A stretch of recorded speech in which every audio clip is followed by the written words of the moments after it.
Sacramento. His name, Grant Napear. My beliefs are my beliefs, and I believe that you stick up and you speak for what you believe in, and I'm never going to change that. Grant Napear is back. It's about time. Don't miss the Grant Napear Show weekdays 3 to 6 right here on Fox Sports Sacramento. For more than 4 decades, Sierra Pacific Home and Comfort has been trusted by home and business owners for their professional expertise in heating, air conditioning, and solar energy. Your home is your castle, and at Sierra Pacific, we thank you for 40 great years of trusting us to protect your castle. Sierra Pacific Home and Comfort, solar, heating, and air. SierraPacificHome.com. Sierra Pacific Solar Heating and Air. The guys in the big red trucks. How bad was Cameron Cade wanted? Sports fans, finally a horror film with a football twist. Check out Him, the IMAX experience, playing this week at the Esquire IMAX Theater in downtown Sacramento. In this game, violence is rewarded, so learn to enjoy it. Greatness demands sacrifice. The next great quarterback descends into a world of terror and trains into something darker. The best theater to experience Him is on the Esquire IMAX Theater 6-story screen. Grab your reserved seats today at IMAX.com/Sacramento. Hey, it's Grant Napear for Village Financial Group. I have known broker owner Spencer Grimmenstein for 25 years, ever since he began his family-owned business. Whether it's a home equity line of credit or buying or selling a home, Spencer is a very creative financing specialist with access to private money. Check out Village Financial Group at VFGLoans.com or call Spencer at 916-805-4868. Be sure and call for the investor special. And if you go to their website, VFGLoans.com, you can find over 9,000 properties available for purchase. Folks, Spencer is awesome. Trust me. Again, I've known the guy since 2000. It makes sense to call Spence at 916-805-4868. Village Financial Group, looking out for your best interest. Call 916-805-4868. Business owners, Grant Napier's back, bringing Fox Sports Radio to the forefront of sports talk in Sacramento. That means more listeners, more potential customers who could be spending money for your products and services. This is Kurt Bagelman, General Manager for Fox Sports Radio in Sacramento. Grant's back, and his return is an opportunity for your business. Listen, the sports talk audience is a target-rich group of consumers. 80% are employed, nearly 60% earn six-figure incomes, 67% own their homes. Take advantage of the attention Grant's return has generated to tell people where to spend their money. This is a unique opportunity to increase your sales right now. It costs nothing to learn how a good strategy and a great commercial message heard by sports fans could help your business. So call me, 916-779-0914. 779-0914. Radio and Grant get results, and we are here to help. Call 779-0914. Hey, this is Siani Hartz with Fox Sports Radio Sacramento, here to tell you how to win A's tickets. Enter our giveaway by heading to foxsportsac.com and follow us on Instagram at FoxKSAC for more info. I'm the threat that's already inside the house. I can't be scared away or negotiated with. You can't call the cops on me. You can't even see me. I'm the threat of family fire, and as long as your guns aren't stored securely, I'll be there. Protect your family. Learn how to make your home safer at endfamilyfire.org. Brought to you by Brady and the Ad Council. Sacramento, we've got our guy. Grant Napear. Grant Napier's back, beginning weekdays at 3 p.m. KSAC 890 AM Olivehurst, K284CM 104.7 FM Sacramento. Good afternoon, ladies and gentlemen.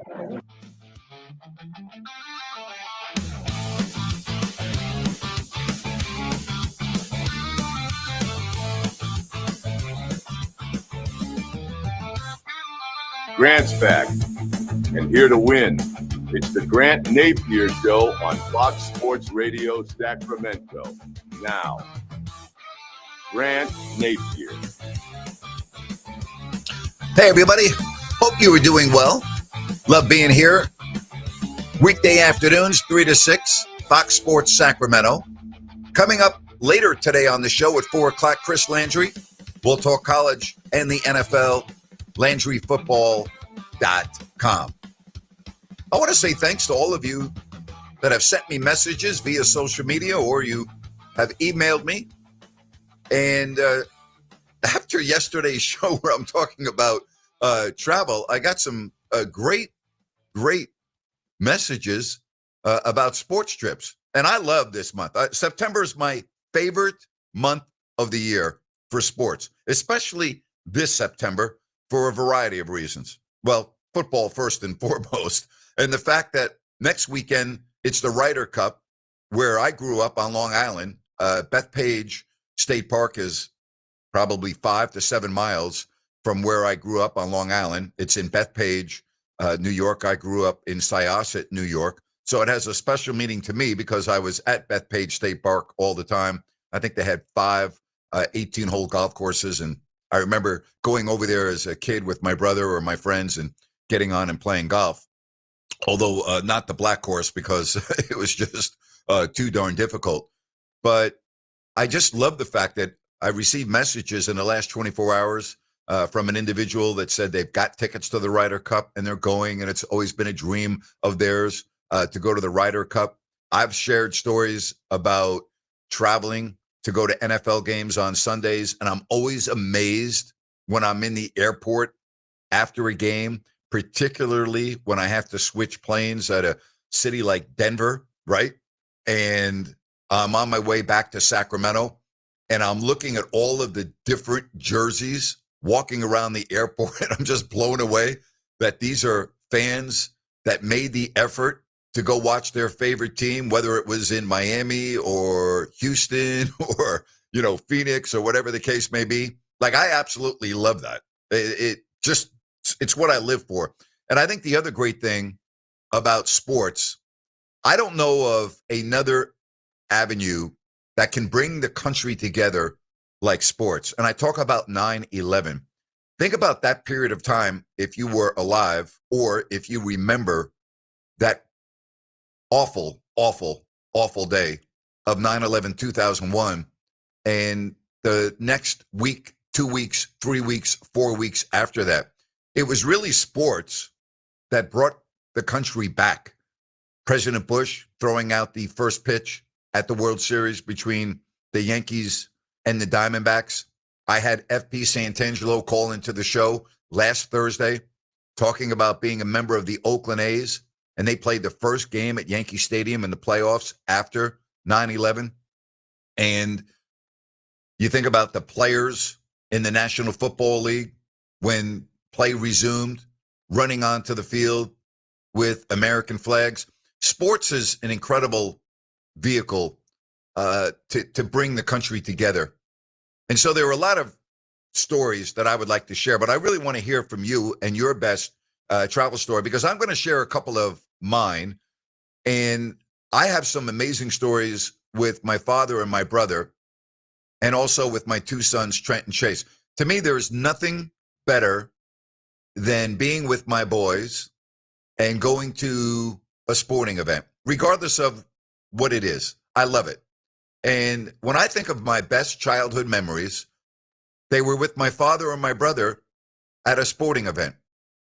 I was blessed to have the opportunity to go watch the New York Giants play at Yankee Stadium, to go watch the Jets play at Shea Stadium, to go to Madison Square Garden and watch the Rangers, the Milrose games. Couldn't get into the Knicks because you couldn't get a ticket because they were that good. But college games, we were always going to games, and those memories will never leave me. And it shaped who I am today, even at age 66. And I passed that along to my boys because I wanted them to experience what I experienced, although they experienced it on a different level because they were behind the scenes. When I was growing up, I was in the stands. I wasn't on the sidelines. I wasn't on the court. I was in the stands. My dream as a little boy was to be on the field, to be on the court, to be announcing games. I've shared this with you many times. I grew up around the corner from Christopher Mad Dog Russo, we both used to announce games and talk sports nonstop. And it was in 4th or 5th grade, after listening to Marv Albert do a Knicks game, that I decided that's what I wanted to do for a living. And I started practicing my play-by-play really as a 9 and a 10-year-old, and used to announce games playing and announcing at the same time during lunch break at Split Rock School playing basketball. I would play and announce at the same time. So there's something about sports. It is so special. It's why I've made a career out of it. I love talking about it, and I love sharing travel stories, because there's nothing to me like going to a live event. I love it. Even now at age 66, I love going to live sporting events. There's just something, especially football. You know, I've been to a couple of SEC games the last 3 years, 2 Alabama games and a Tennessee game. There is nothing like the buildup to a big college football game in the SEC. And I worked in Big Ten country, and that was pretty special too. But there's something about the SEC, going to a night game at Tennessee, which I did with my son last year, who works in Nashville, taking my 2 sons last year to an Alabama game, night game, which I love because the buildup is even that much better.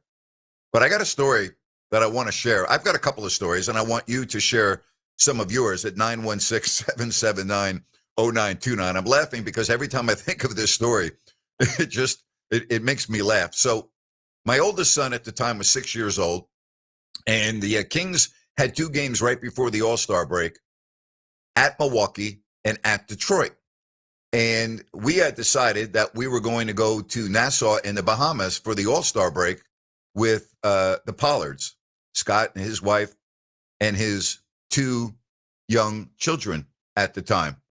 And so my other son was 4, Trent was 6, and my wife was going to take Chase to Florida and asked, and we talked about if she thought I could get Trent to go on the team plane to Milwaukee and Detroit so that it would be easier for her. And I get it, 2 crazy, energized boys. If you're a parent, you know what I'm talking about. So I asked Rick Gattelman, I said, hey, Rick, I explained the situation.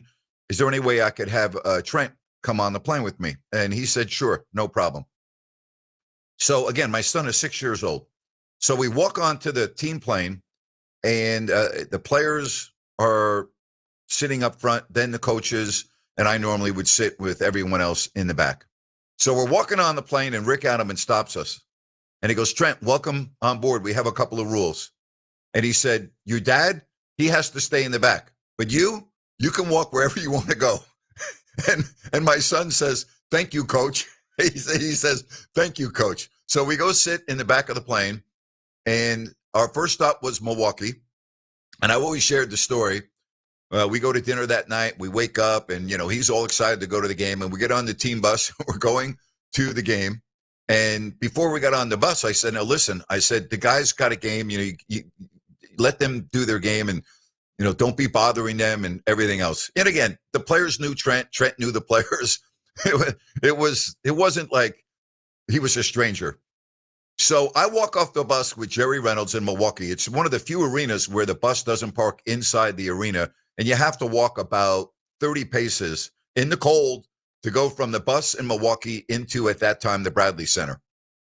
So I'm walking with Jerry, and all of a sudden I look behind me and I'm like, oh my God, where's Trent? I wasn't really paying attention as we walked off the bus. I just assumed he was right behind me.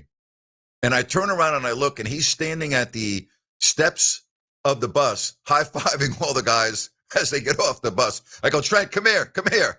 So we go in, and, he's on the court with me, and he's rebounding the basketball and throwing it. And I remember some of the players coming up and dribbling with him and giving him the basketball. It was really special. And then I had a seat for him, and I felt very confident. He was kind of grown up for 6, and I wasn't worried about him sitting in the stands by himself.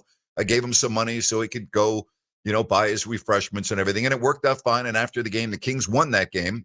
We get on the plane, and we fly to Detroit. Well, Vladdy comes up to me and says, hey, you're going to Nassau, right? And I said, yeah. He goes, my buddy Rabracha on the Pistons is going to Nassau too, and he's got a private plane. I'm going to ask him if he's got room for you and your son. And I'm like, oh my gosh, that would be great, because our flight the next morning from Detroit to Atlanta and then into the Bahamas was scheduled to leave at like 6 a.m. And anyone that's been to the Auburn Hills area in Michigan, the drive from there to the airport it's very, very far. Okay. And we would have had to get up, honestly, at like 3 a.m. And then I'm thinking, gosh, private jet, blah, blah, blah. So anyway, Vladdy comes up to me in Detroit and goes, he said, fine, no problem. He said, at the end of the game, just go wait for him outside the locker room. I'm like, man, Vladdy, I can't thank you enough. That is so freaking awesome. So we go to Detroit and we're at the game. And in that game, my son was sitting at the end of the bench, kind of behind the bench, but at the end of the bench. And Peja Stojakovic hit a game-winning shot, okay? Dramatic fashion. Everyone's going crazy on the Kings bench. And I'm looking, and, my son's down there giving high fives to everyone. But during the game, I was, like, paranoid because Rebraca got ejected from the game in the second quarter. And I'm like, oh, my God. I couldn't believe it. He got kicked out of the game in the second quarter, and I'm thinking, please don't leave early. Like, that's what I'm thinking as I'm announcing the game. I'm like, oh, my gosh, he's probably gone. He's saying, what the heck of it? I'm going to get a head start.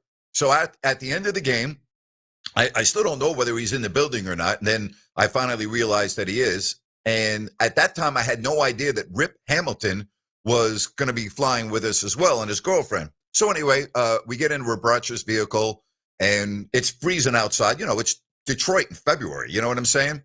It's like 5 below zero. It starts snowing. We get on the charter, and Rip Hamilton is sitting on the couch with his girlfriend right across from us. And I kid you not, I am not making this up. My son Trent starts talking to Rip about some of the games that he played as a member of the Washington Wizards, because this was his first year in Detroit. And he's asking him about a particular game where he made a game-winning shot. And Rip is looking at me like, what is the deal with this kid? Like, not in a bad way, but like, how does he know this? My son was 6 years old and is talking to Rip Hamilton about some of his best moments in Washington. And then after a while, it was getting late. I said, hey, Trent, you got to lie down and sleep and leave him alone. But it was one of the great memories that I have of my 6-year-old talking to Rip Hamilton about his career. And there are so many others. I've talked about making very, very little money in 1987, working at WAND TV in Decatur. I started there in 1984 at $12,300 a year. And I think when I left, before I got the job in Sacramento, my salary was about $16,000. And that year, I went home for just the game to see the Giants 49ers on a Saturday. Their first playoff game, they won 49-3. Fly back to Decatur, go back and be there for the championship game. There was no way I was going to miss that. Giants beat Washington 17-0. They're going to the Super Bowl. We were season ticket holders, and so there was a lottery. And my aunt said, I'm going to try to get tickets for you for the Super Bowl. And she did everything to a T. And we got 2 tickets for the lottery. Well, my brother's a school teacher on Long Island, and he couldn't go. And my dad said he didn't want to go. So they gave me 2 tickets, all right? Both tickets. Face value of $75. Think about that. 1987, the Super Bowl tickets were $75. And my ticket was on the 30-yard line, about 30 rows behind the New York Giants bench. So anyway, I've never been to Southern California, and I don't even know how I'm affording all of this. I don't know if I put it on a credit card. To this day, I don't know if I borrowed money from my father. I know I didn't really have the funds, but I did it anyway because my life dream was to go to a Super Bowl with the Giants in it. My life dream was to go to a Stanley Cup with the Rangers in it. My life dream was to go to a Yankees game. Like, that's what I live for. And I was going to fulfill my dream. So I fly out to Los Angeles Saturday, and I land in L.A. My buddy from college, Mike White, lived in Van Nuys. So I land in L.A. I get on that blue shuttle van to Van Nuys, and I get to Van Nuys, and I go to a payphone, and I call Mike. I go, hey, I'm here at wherever I'm at. He goes, all right, we'll pick you right up. He comes to pick me up, and we go to his place in Van Nuys, and his brother's there. And it's now about, I want to say, roughly 2 o'clock in the afternoon. I flew nonstop from St. Louis. I took off. It was below zero. I landed in L.A. It was 76 degrees. I thought I died and ended up in heaven. Seriously. And so I'm like, what are we going to do tonight? Because I'm all excited. I'm in LA for the first time. I've got palm trees around me. I'm like, oh my gosh, like this is freaking great. Like I'm in Southern California for the first time in my life. And I'm like, this is like, I want to move here. And he goes, what do you mean? What are we doing? I go, what are we doing tonight? He goes, we're going to the game. What do you think we're doing? I go, what do you mean we're going to the game? He goes, we're going to the game. His brother had rented an RV. And we fill it up with beer and everything else. And we drive to the Rose Bowl, to the RV parking lot, which is right next to the Rose Bowl in Pasadena. And as it turned out, we had parked right next to John Elway's sister and their RV. And it was, to this day, one of the best times I've ever had in my life at a sporting event. And that night, my extra $75 ticket, I was able to sell for $750. And I was on top of the world because that just paid for my trip to New York to see the Giants and the Niners, the championship game against Washington, my flight to the Super Bowl, and the Giants won 39-20. It was a beautiful, beautiful day for me. It was one of the great days of my life.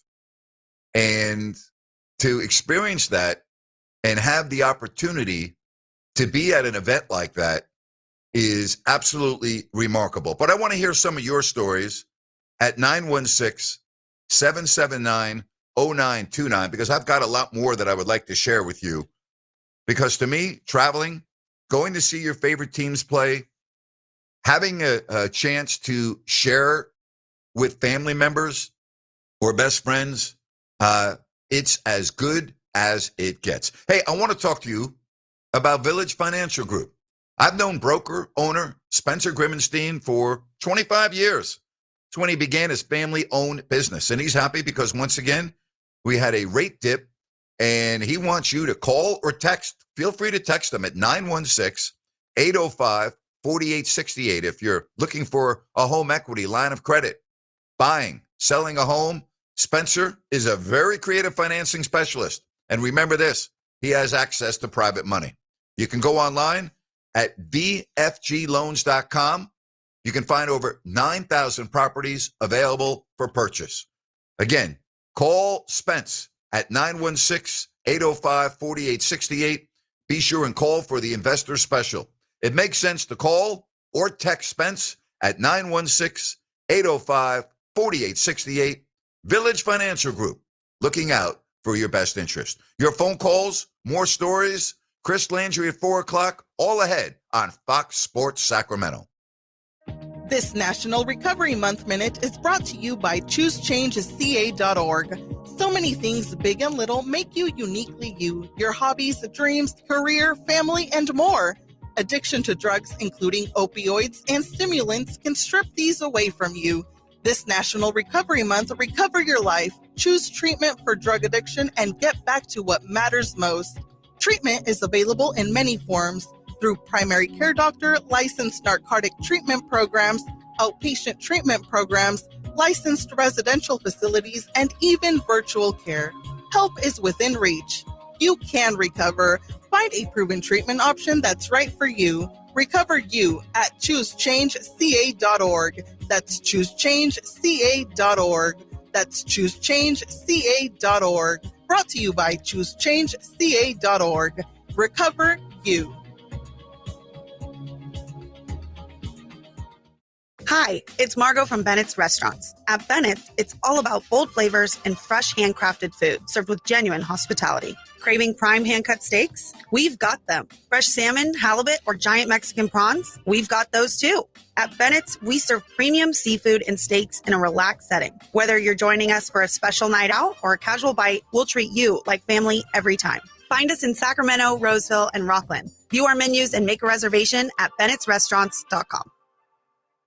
Looking for the ultimate night out? Welcome to HQ Showgirls, Sacramento's premier adult gentlemen's club. We're the only topless club between Reno and San Francisco serving alcohol, beer, wine, and champagne. All inside over 6,000 square feet of pure excitement. Planning a party or a VIP night? Call our VIP manager now at 916-389-0199 to book your table. Come experience the energy at HQ Showgirls, 851 Richards Boulevard, Sacramento. Open 9 p.m. to 3 a.m. Sunday through Thursday and until 4 a.m. Friday and Saturday. Visit hqnightclub.com, where the night begins and never stops. What is dedication? My daughter started making necklaces. She makes what we call affirmation fashion. I tell her every day that your black is beautiful. Your black is beautiful. And if there's anything better than being beautiful, it's being smart. If there's anything better than being smart, it's being kind. And reaffirming that every day is our method of making sure her chin never drops. My dad wasn't around, and I remember riding a bike and falling off and cutting myself, and me never just wanting to get back on it. People ask, how your children learn how to ride a bike? And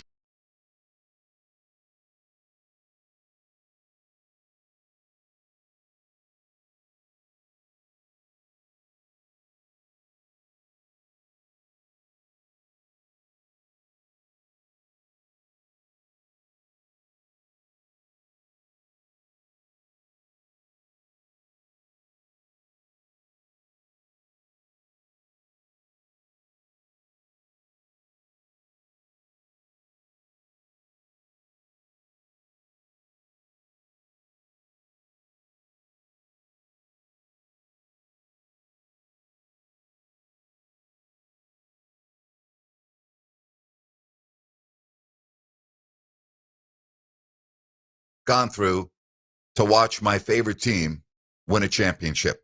All right, let's get to Rich. Whoops, Rich is not there. So I'll give you my story right now. So I told you my dream, and I love talking to sports fans about their dreams and what they do to go watch the Kings play in the Western Conference Finals in 2002, or to go watch their team play across the country. We had Dorian Cole talking about the amount of money he paid for tickets to go to see the Kings in New York this coming season at Madison Square Garden. Like, I love that. You know, to me, that's awesome. You're going to get a chance to go to Madison Square Garden. You're going to be able to follow your team. You're going to experience a phenomenal city in the most famous arena in the world. Like, I love that. Like, to me, it doesn't get any better than that. And if you're blessed enough to be able to do that, you're just going to have lifelong memories. You'll never forget these trips. And so my dream growing up, I already told you, was to see the Giants in the Super Bowl. And I did that January 25th, 1987. And then the New York Rangers made the Stanley Cup Finals in 1994. And as many of you know, one of my very best friends is George McPhee, who is the Hobie Baker Award at Bowling Green, co-captain of the hockey team. He went on and played for the New York Rangers. And then after law school, he was the right-hand man to Pat Quinn, who is the coach and general manager of the Vancouver Canucks. So I'm doing the news on Channel 31, the sports, and the Rangers get into the finals against Vancouver. And the Rangers win games 1 and 2 at Madison Square Garden. So I had planned to go to games 3 and 4 in Vancouver. George got me the tickets. I stayed at George's place with his wife, Leah, in Vancouver. Went to game 3, went to game 4.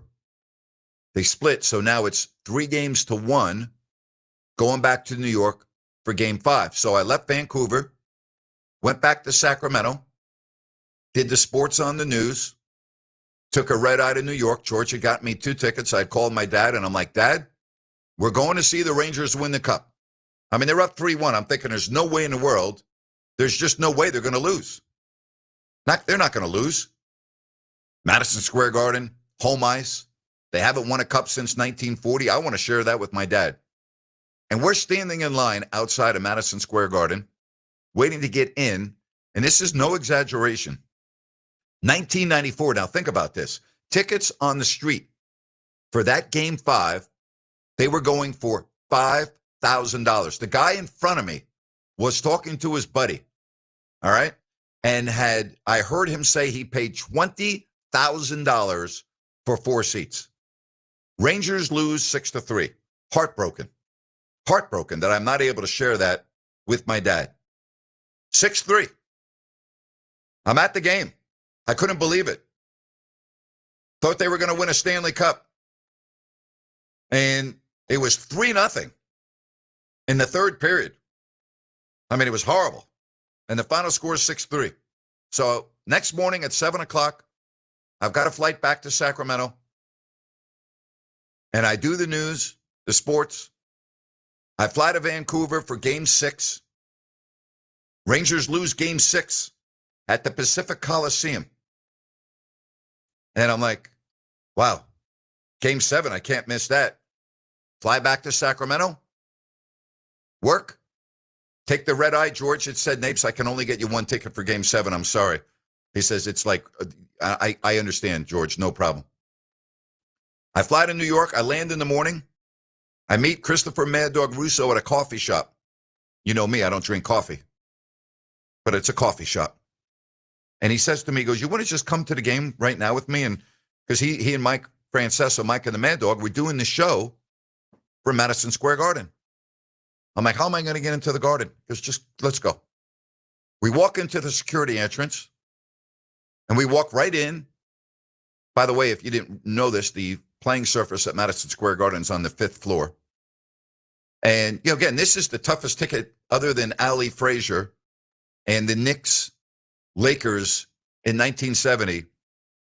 By far the toughest ticket in the history of Madison Square Garden. And the security guard goes, Doggy, how are you, Doggy? And I'm with him. Doesn't even, nothing. Didn't say, sir, you have your pass? You have your credential? Nothing. We get in the elevator, walk up to the 5th floor, go to the broadcast position. I listen to Mike and the Mad Dog do their entire show. Chris ended up having an employee go to Will Call to get my ticket, brings it back. To this day, and back then they used to rip the tickets and hand you the other half. To this day, I still have what would be an unused ticket for Game 7. The Rangers winning the Stanley Cup, winning that game 3-2. That was quite a travel period for me. And I can't even begin to tell you what a phenomenal experience that was. So I want to hear your experiences. You've heard enough of mine. All right?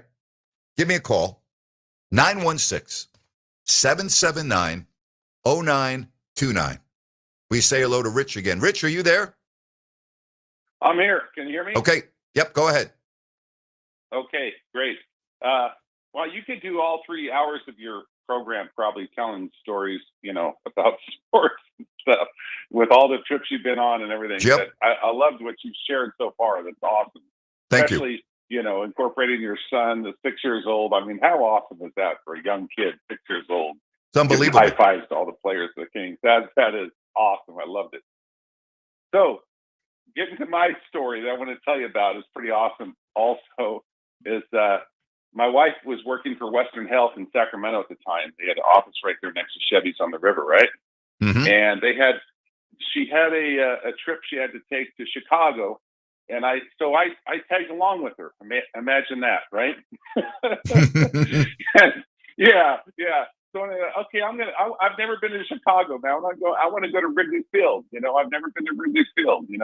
And so I want to see the Cubs are playing the Cardinals at the time that we were going over there, right? Mm-hmm. So I take the subway. It goes to an afternoon game at Wrigley Field. I'm sitting out in right field, out in the bleachers with all the diehard fans, right? And this was the game with the Cardinals against the Cubs, right? And so anyway, my aunt who lives in Carmichael, who I was very close to, bless her heart, she's been gone for a while, but she watched all the sports she could, and she knew I was going to Chicago, and so we're hearing this game, right? And I get a call on my cell phone, right? She says, "Rich, are you at the Cubs game?" And I'm like, "Yeah, I'm at the Cubs game. Yeah, I'm out here at right field, right?" As she's talking to me, Pujols hits his second home run, right? Mm-hmm. And all of a sudden she goes, I see you on TV. She's watching from Sacramento, right? She's watching the game. And I go, yeah, and if you weren't talking to me, I could have caught that home run ball. There was a guy right in front of me, in a row in front of me with his son, right? And they were Cubs fans. And all I had to do, I could have reached over and caught it, but I was on my phone. And what did that guy do? Of course, he took the ball and threw it back out onto the field. Yeah, of course. Right? Yeah. Love it. Yeah. Hey, Rich, love it, man. Great story. Yeah. All right. Anyway. Take care, buddy. Take care. Yep. You too. Let's get to Nando right here on Fox Sports Sacramento. Hey, Nando. Hey, what's up, Grant? What's happening? Love this. I love this topic, man. This is awesome, hearing stories about this stuff. So I obviously, have the privilege, living fairly close to Madison Square Garden, man. So, being able to go there, the amount of times that I've been able to go there, but I went to 2 playoff games in the Garden, and the difference is just unbelievable, man. Like, you get goosebumps and just, you feel the energy in the city, in the building. It's a feeling like no other. Even when it's like the national anthem is going on, you get those tingling feelings. And I will say that it's been awesome having the Garden near me. But also another thing, I took a trip to see my Dolphins play in the playoffs against Pittsburgh. I believe it was 2015, 2016, around there. It was like a 6-hour drive. It was in the snow, but I already committed to it. I didn't know it was going to be a blizzard, so I had to make so many stops. Yep. Drove down there with my friend. He's a diehard Steeler fan. And, we made it took way longer than 6 hours, I'll tell you. We stayed overnight. We went to the game the next morning, and I will tell you this, man, it was freezing cold, but the experience for a playoff game, to see my team, first of all, we got smacked, but it wasn't even about that. Just being there, seeing just how different playoff sports live, it's unbelievable, man. There's nothing like it. There's just nothing like it. Yeah, no, it's remarkable. So those 2, going to playoff games at the Garden is definitely at the top. But outside of that, I mean, attending a playoff game in Pittsburgh at that time, and just like you talk about the buildup, you're outside, you're waiting for the game to happen, and those 2 stand out. But I do want to I want to go to a different, like the best NBA place to go to besides Madison Square Garden. I want you to give me your recommendation, because I need to make a bucket list here before I go. Wow, that's a really difficult question. A lot depends on whether the team is good at that time, because if a team is having a good year, the atmosphere is such that it makes it an incredible experience. You understand? So like you would have to go to a city, and I'll tell you right now, what's an incredible arena? And don't laugh when I say this. What? The arena where Cleveland plays is a really incredible, beautiful facility, and the crowd's pretty good, and they're pretty good this year. But let me think here real quick where you should go. Say, if you want to go to a frenzied, crazy atmosphere, go to Oklahoma City. That place gets loud. The arena's not that great, but I mean, the atmosphere in there is pretty darn good. Pretty darn good. Yeah, I might have to take that trip, man, because I'm all about the atmosphere. You mentioned Cleveland. Yeah. I actually did go to a game when they played Miami back when LeBron was on his team, and you're right. That atmosphere is crazy. Yeah. You just feel the whole environment, like a whole city just loves those Cavs. In New York, you have so many different things going on, so you don't really get that same feel. Whole different environment, man. Dallas is great too. Go to a Mavs game. The atmosphere at Dallas is great too for the Mavs. Oh yeah, I can definitely see that. All right, thanks, buddy. Thank you, buddy. Take care. All right. Hey, Rhino, you're killing me over here you're killing me, trying to like get me to sell my ticket. So Rhino sends me a screenshot of an unused Rangers Stanley Cup ticket from '94. Could be worth over $1,000. Yeah. Thank you, Ryan. You're welcome. I know you wouldn't sell it for anything, but no, a I would not. PSA 2 graded ticket, because there's a large market now for unused tickets, both Super Bowl and historic games. It's a very, very cool collectible to have. You should get it graded at the very least. Well, all right, I'll go find it. I have it somewhere in one of my boxes, and Hopefully it's in good condition. Yeah, you know what? I'm like, wow, okay, Rhino's trying to make me some extra money while I'm on the radio. I like that, buddy. Thank you. That's got good it. stuff. You got it. Love it. Just to chime in really quick on Nando's question, Jerry Reynolds said Indy. When Indy is good, it is the closest thing to the Arco experience. You know what? Yeah, I wouldn't go this year now without Halliburton and with because I don't think you're going to be as good. But you know what, Nando, if you're still listening, good call there, Rhino. I would definitely go to Indiana. That arena is beautiful. It's very unique, and I'm with them. Go to Indiana for a Pacers game, but go when they're good. Because I don't know about you, Ryan. I don't see how they can be that good this year. Do you? No, not this year. You lose Turner. Hallie's already been announced to be out for the year. It's a get right year. Yep, absolutely. All right, when we come back, more of your phone calls. I'll give you another one of my crazy travel stories. 916-779-0929. Get on deck right now. We'll come back, and don't forget Football Talk with Chris Landry, LandryFootball.com at 4 o'clock right here on Fox Sports Sacramento. Fox Sports traffic, taking our first look at the roadways for this Thursday afternoon. We're starting to see some rush hour delays starting to form, especially on the US 50 westbound side, anywhere from Howe Avenue out to the top of the town freeway area. Give yourself that 30 to 35 extra minutes. I-5 northbound and southbound from top of the town freeway down to 50. You two are dealing with about a 20, maybe even a 25-minute drive time through that area. With twice an hour traffic, I'm Andy Bass for Fox Sports Sacramento. Football is back, and so is your big shot at big wins with DraftKings Pick 6, the official daily fantasy partner of the NFL. Your game day instincts can score you real money fast. Here's the play. Just pick more or less on 2 or more player stats from breakout rookies to elite quarterbacks and unlock the upside every snap brings. The better your calls, the bigger your payout. And here's the kickoff bonus. New DraftKings customers get $50 in bonus picks with just a $5 entry. This season, play your player instincts. Download the DraftKings Pick 6 app now and use code KSAC. That's code KSAC. Play just $5, get $50 in Pick 6 bonus picks. Make the call. Ride the upside. In partnership with DraftKings Pick 6. The crown is yours. Gambling problem? Call 1-800-GAMBLER. Must be 18 plus. Age and eligibility restrictions vary by jurisdiction. Void where prohibited. One per new customer. Bonus awarded as non-withdrawable Pick 6 bonus picks that expire in 14 days. Limited time offer. See terms at pick6.draftkings.com/promos. How bad does Cameron Cade want it? Sports fans, finally, a horror film with a football twist. Check out Him, the IMAX experience, playing this week at the Esquire IMAX Theater in downtown Sacramento. In this game, violence is rewarding. So learn to enjoy it. Greatness demands sacrifice. The next great quarterback descends into a world of terror and trains into something darker. The best theater to experience him is on the Esquire IMAX Theater 6-story screen. Grab your reserved seats today at IMAX.com/Sacramento. Ready to turn your idle equipment into cash? Purple Wave Auction is your solution. We specialize in no-reserve online auctions, bringing nationwide buyers to your doorstep. From excavators to dozers, we'll market your assets to a vast audience of eager buyers. No hauling required. We photograph and list your equipment where it sits. Experience our transparent and simple process with expert support. Join successful sellers who trust Purple Wave. Visit purplewave.com today to learn how easy selling can be.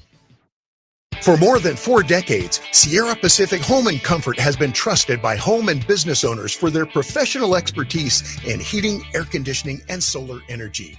Your home is your castle, and at Sierra Pacific, we thank you for 40 great years of trusting us to protect your castle. Sierra Pacific Home and Comfort, solar, heating, and air. SierraPacificHome.com. Sierra Pacific Solar Heating and Air. The guys in the big red trucks.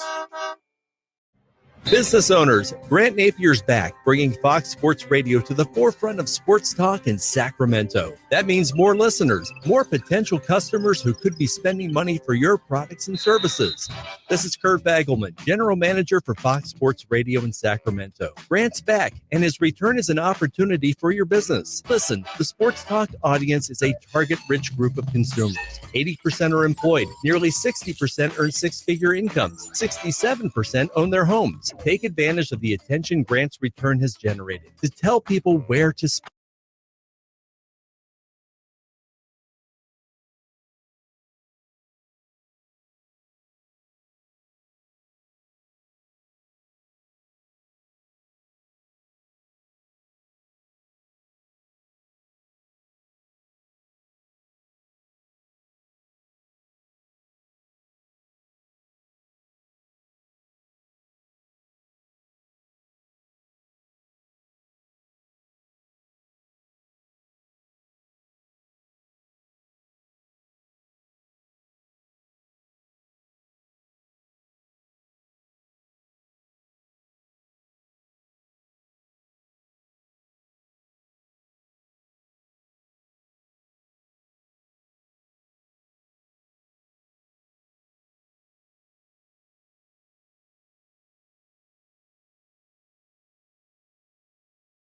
basketball coach, basketball announcer, great person. He's going to come on with me at 4 o'clock tomorrow. Then at 5 o'clock, Damon Bruce to talk the Giants, Dodgers, 49ers. Damon has a tremendous podcast that he does now. Damon Bruce will be coming on with me tomorrow at 5 o'clock. And looking ahead to next week, some very special guests, including Steve Sands from NBC Sports and the Golf Channel to talk about the Ryder Cup and some others that I will announce very shortly. So again, give me a call at 916-779-0929, and I appreciate the messages on social media. As I said, there's nothing quite like bonding with family members, with your father, brother, the moments and just the memories of traveling to special events with my two boys. I mean, it really doesn't get any better than that. When the Giants played the Patriots in the second of their two Super Bowls, I had a buddy that had a very close contact with the Raiders, and he was able to get me 3 tickets at face value. And I asked my kids before I bought the tickets, I said, do you want to go on vacation this summer or do you want to go to the Super Bowl? Well, that took about 1 second. Super Bowl! So I bought the 3 tickets. Now just think about this. My ticket in 1987 was $75. In 2011, the face value of the ticket that I had was $950. Well, it was really hard for me to get to Indianapolis because there were no red-eye flights out of Sacramento on a Saturday night. And the Kings were playing the Warriors at Arco Arena. So I had to announce the game. So I booked a flight from San Francisco through Dallas into Indianapolis. The flight left at 12:20 in the morning. So I'm thinking, no problem. You know, the Kings game starts at 7. It'll be over by 9:30. I had arranged for my intern at the radio station to drive my car with us in it to San Francisco and then come back. And I paid him, obviously. I wasn't going to, I'm taking care of him. Well, wouldn't you know that the Kings game that night goes into overtime? Like, of all the games to go into overtime. And I'm sitting there and I'm going, oh my gosh. And then we have to do a quick post-game show. And, you know, it's the Warriors. It's the Kings. The place is packed. It's standing room only. It's a Saturday night. Nobody's leaving early because it's overtime. So as soon as I got off the air, my intern, John, and my boys, we run out to the parking lot. I'm still in my suit, like no time to change. And get into the car, and I go, I'll drive. And I know how to get out of the parking lot because I've been doing it for years, even with the traffic. Well, make a long story short, I was exceeding the speed limit, I would be honest with you, on I-80. We pull up in front of SFO at the American Airlines terminal at 11:45. Flight leaves at 12:20. We run to the gate. And I am not exaggerating when I say this. We were the last 3 to get on the plane. And the second that we got on the plane, they closed the door behind us. And I was so relieved. And we land in Dallas at the wee hours of the morning. It's like, 5:15, 5:30. And we've got a 2-hour layover. And I told my boys, I go, just let, we were I went to an area of the airport that there was nobody there. Had them crash on the seats, get a little bit of sleep.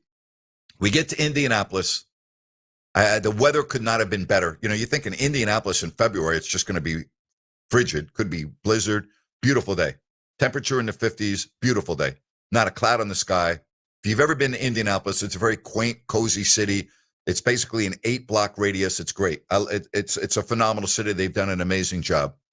And my producer at the time was working as a freelancer for NBC Sports, who was televising the game.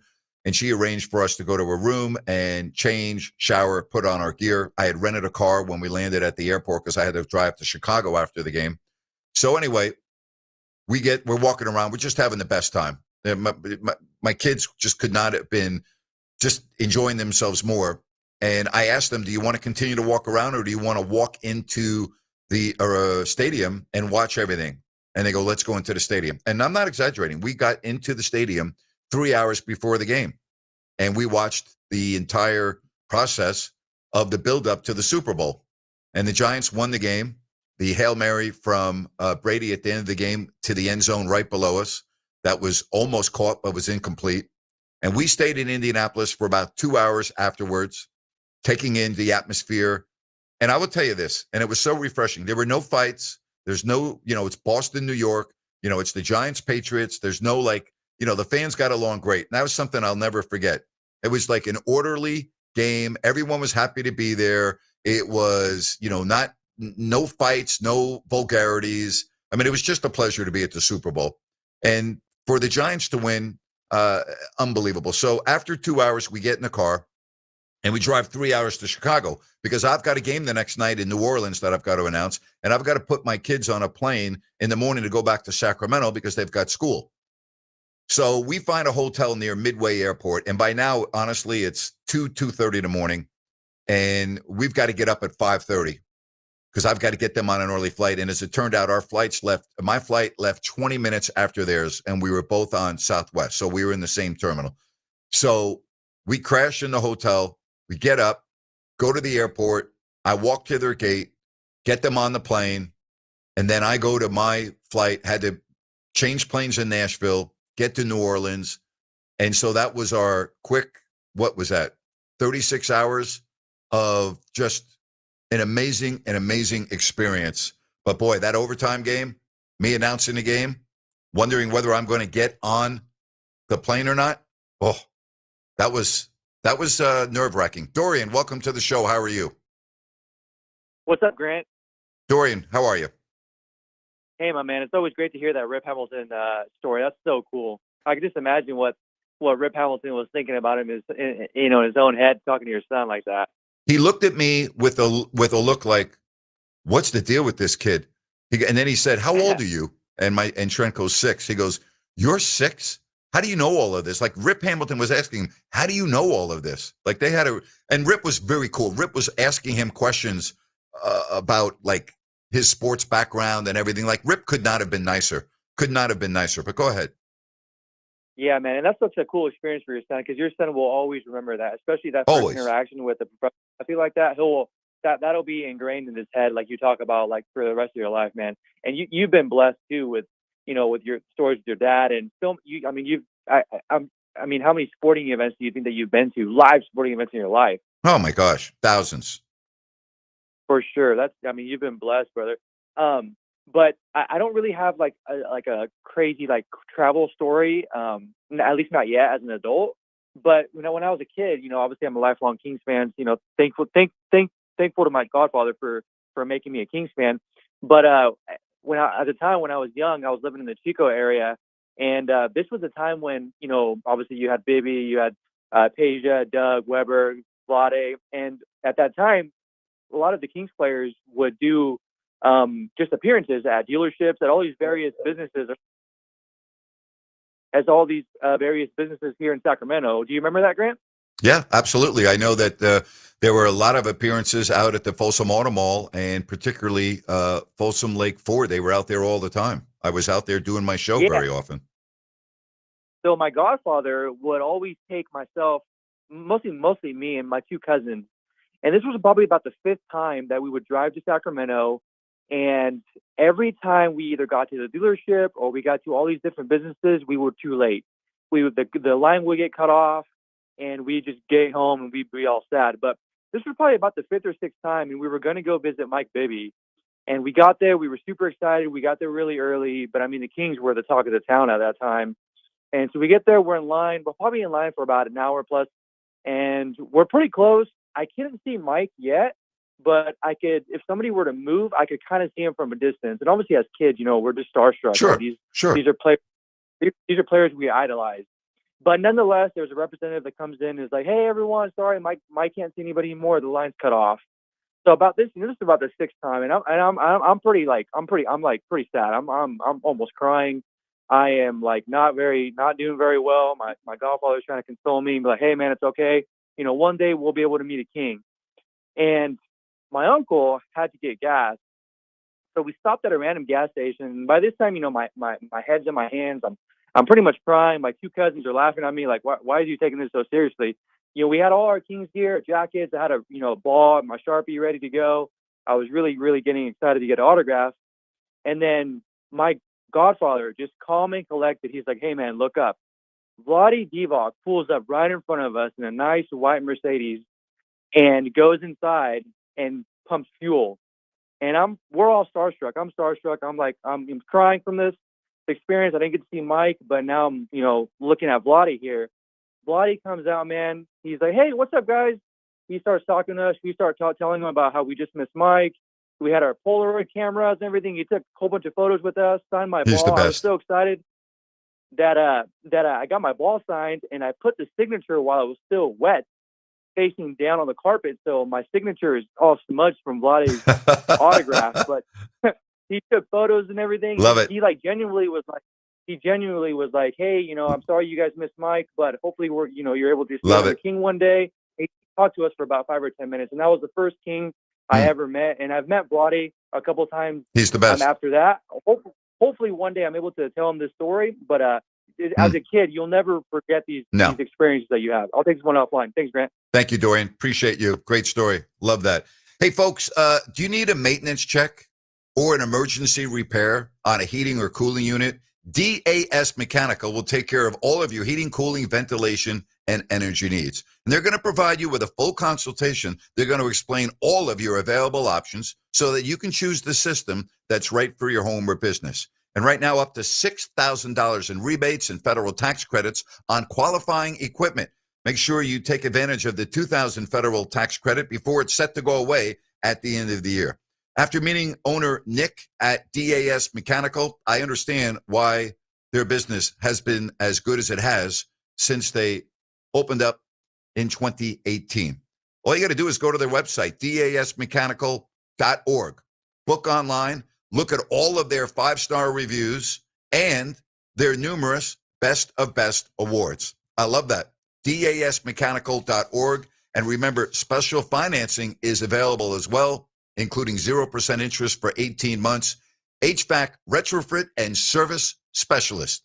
That's dasmechanical.org.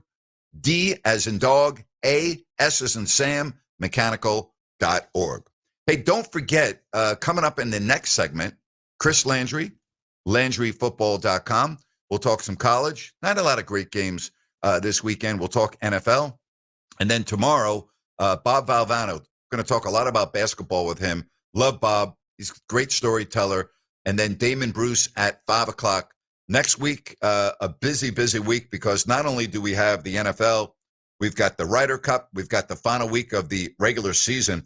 Not a good day already for the Giants with the Mets winning their matinee against the Padres. The Giants are opening up a 4-game set at Chavez Ravine against the Dodgers, who just beat them 2 out of 3 in San Francisco this past weekend.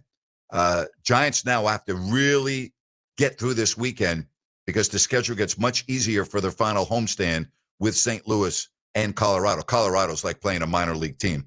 So if they can get through this weekend, then maybe, just maybe, they will have a chance. And I say maybe have a chance because right now, it's not only just the Mets, okay? They are also chasing the Reds and the Diamondbacks. So it's not going to be easy.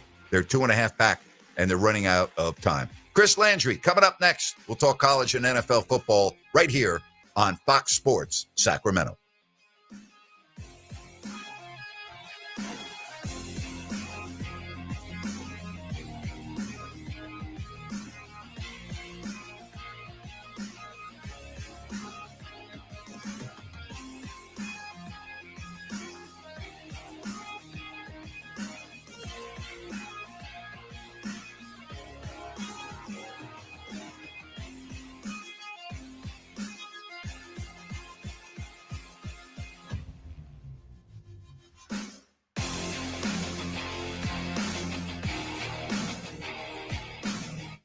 Sports Traffic. We're starting to get real busy throughout the Sacramento area. Got a brand new accident on Highway 99 northbound at Elk Grove Boulevard. That accident scene is off to the shoulder, causing about a 10-minute delay behind it. US 50, anywhere from Howe Avenue over to I-5, you're dealing with about a 30-minute drive time. Also, the eastbound and westbound side of the Cap City Freeway in between Marconi Avenue and Exposition Boulevard, you too are dealing with about a 20-minute ride. I'm Andy Bass for Fox Sports Sacramento. So many things, big and little, make you uniquely you. Your hobbies, dreams, careers, family, and more. Addiction to drugs, including opioids and stimulants, can strip these away from you.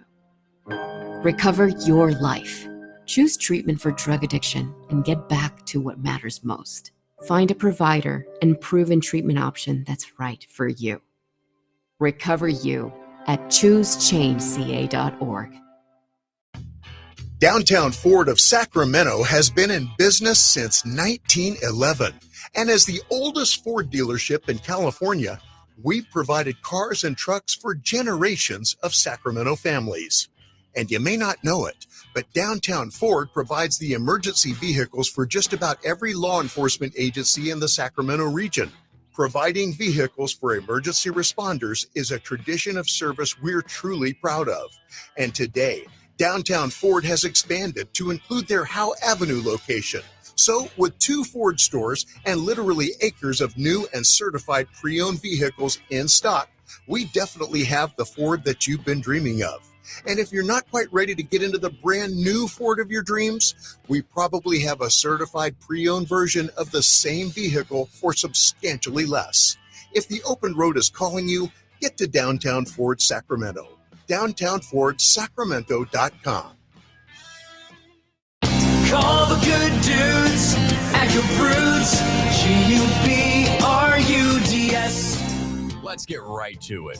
Is your home over 10 years old? How long has it been since electrical integrity was checked? Even for newer builds, a safe rule of thumb is to have your home's electrical inspected at least every 5 years. At Gabrudes, electrical work is all they do. Panel replacement, whole house fans, generators, solar, and more. But home inspections are what they do most often. They are the area's experts and the electrical company their competition recommends for the hardest problems to solve. So whether you have a difficult situation or it's just time to ensure your home and family are safe, call locally owned Gabrudes for a thorough 12-point expert inspection. Gabrudes, serving Northern California neighbors for more than 30 years. Gabrudes, G-U-B-R-U-D-S. Call the good dudes at Gabrudes, G-U-B-R-U-D-S,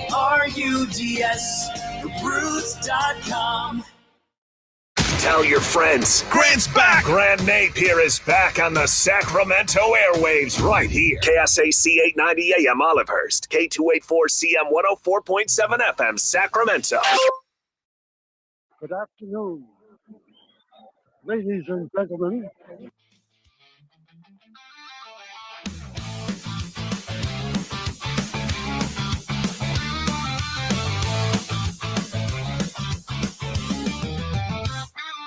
Grant's back, and here to win. It's the Grant Napear Show on Fox Sports Radio Sacramento. Now, Grant Napear. Hour number 2, and we talk some football each and every Thursday at this time.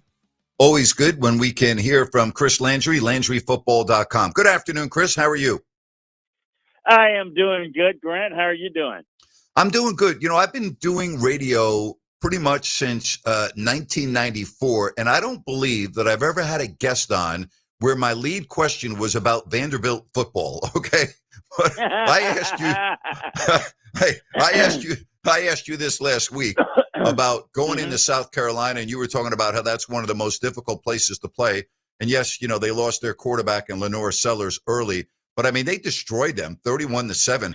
I mean, is Vanderbilt legit? They should win the next 2 games, and they should then go into Tuscaloosa undefeated against Alabama. Yeah, no, look, they deserve a lot of credit.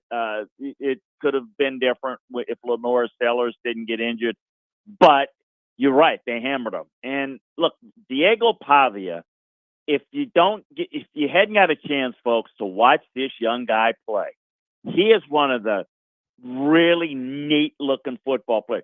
Too short, too small, just got a chip on his shoulder. I mean, I'm trying to think who I can compare him to. I mean, remember Scott Skiles, the little guard that played for Judd? He's just like, not good enough, but boy, he just trash talk you while he was shooting the jumper in your face.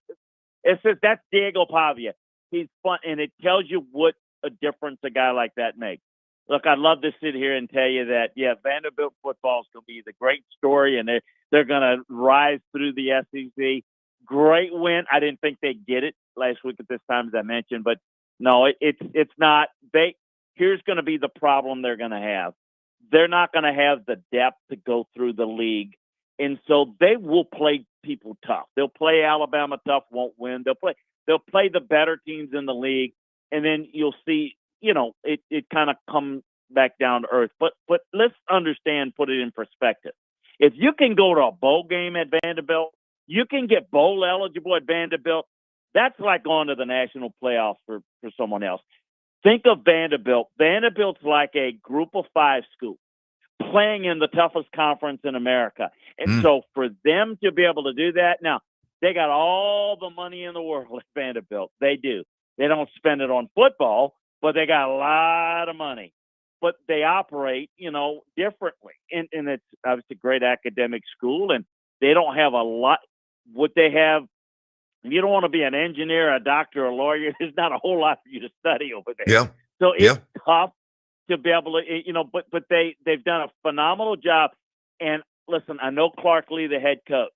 I begged him. I said, don't take it, because he's the defense coordinator at Notre Dame. That's his alma mater, Vanderbilt, by the way. And I know it was going home. I said, it's just going to be so tough. And my gosh, he's done a phenomenal job.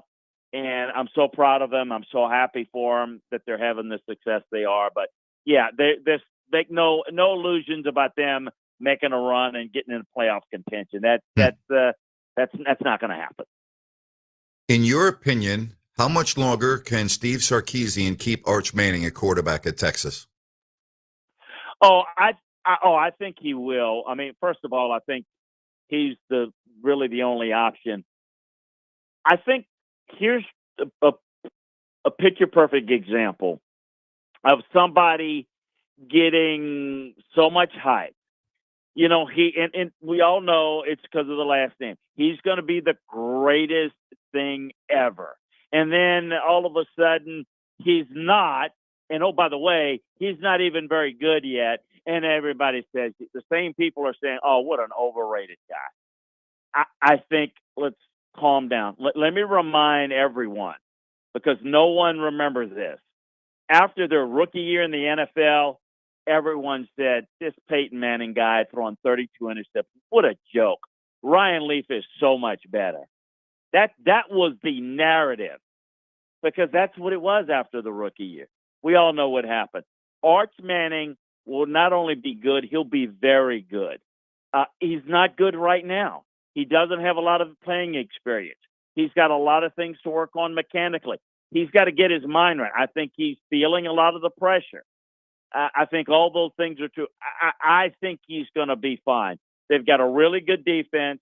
Run the football.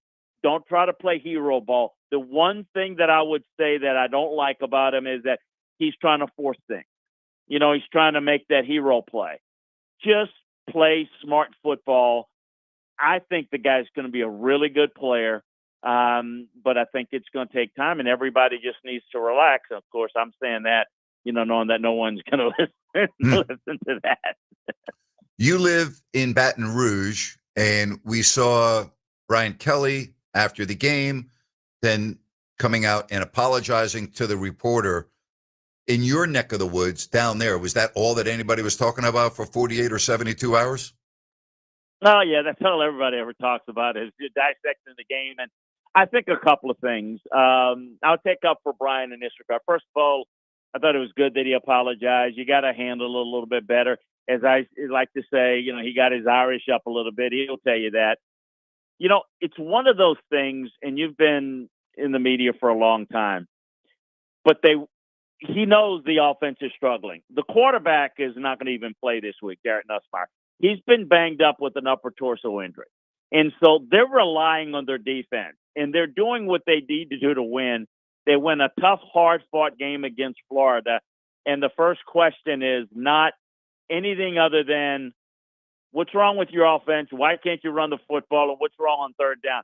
I think he just wasn't in a mood to hear that for the first question. I think if that would have been asked him maybe later in the press conference, I think he just snapped. That's what it is. Look, trust me, I wasn't fun to talk with after a game. I was so high strung. But, I think that this team is a good team. I don't know if they're a great team. There's a lot of pressure and a lot of talk about this team can win a national championship. I'm not sure they're there. I don't think they're I know they're not there yet. I don't know that they're going to get there, but their offense has a ways to go. They're going to sit Nussmeier this week, and we'll see how he progresses, and I'm sure he's going to play against Ole Miss in a couple of weeks. You mentioned Florida, and they are at number 4, Miami. How hot is Billy Napier's seat? It's real hot. And, the thing about it is he's done some good things there, but they play a very tough schedule, and they didn't do a very good. Like last week, I thought the defense played well, kept them in the game. But more, they did not run the football well enough. They didn't run it enough, first of all. And then you can't have, DJ Lajoie those 5 picks. That's just, it's just going to kill you in an SEC play. And I think it's going to be very difficult for him to survive if this continues, because you look at that schedule. I don't care who's coaching, and I don't care how good you are. Going 8-4 on that schedule is a great coaching job, but I don't think they're going to get there. They just got one tough game after another, after another, and after another. And I thought the South Florida game hurt them, because I thought that was a game they should have won. And South Florida is very good too, but their record probably won't be good enough to where I think the fan base is basically given up, and I feel bad for them. Yeah. But that's just the way it is. Let's talk NFL. The game tonight with Miami at Buffalo, and it seems based on what we've seen from the Dolphins in their first 2 games, this is going to be a very tall order. What about the seat temperature for Mike McDaniel in Miami? I think it's pretty hot. The only thing they got going for him is a little bit backs against the wall. Maybe, but man, when I watch him play, there's no answers. And you're starting to sense a little bit of the chirping. Like the quarterback's talking about, we're not getting the plays in quick enough, and we're not making that's when it really starts to get bad. And then everybody starts to kind of, it's fracture a little bit in the locker room. I'm really concerned about that happening. That's a bad looking team right now. They're struggling up front protection. The quarterback cannot play unless he has an ultra clean pocket. He's got to have 9-step drops. He's got to get the ball out quickly. And if the answers are not there, if you reroute their receivers off the line of scrimmage and he's got to hold it, he's not going to be very effective, and he's not going to be healthy enough to last long. So I have a lot of concern. I don't give them much hope. I know Buffalo just killed the Jets last week. I don't know that it's going to be that decisive tonight. Maybe the Dolphins give it a fight, but look, I've seen stranger things happen. But if the Dolphins pull an upset tonight, that would fall in the category of very surprising to me. Let's talk about Jim Harbaugh. He reminds me of Billy Martin when Billy Martin managed Major League Baseball. Billy, wherever he went, would turn around teams, and he was good for the short term, and then you had to get rid of him. Harbaugh's amazing what he does wherever he goes. It's quick. He does it fast. Like what makes him such a good coach in your eyes? Well, he is great on building a team culture. And you're right. Let's go back, and I know many people didn't know it. He goes to University of San Diego, the Toreros, and just on that level does a great job. We know what he did at Stanford. I mean, he built a sustainable, strong program at Stanford.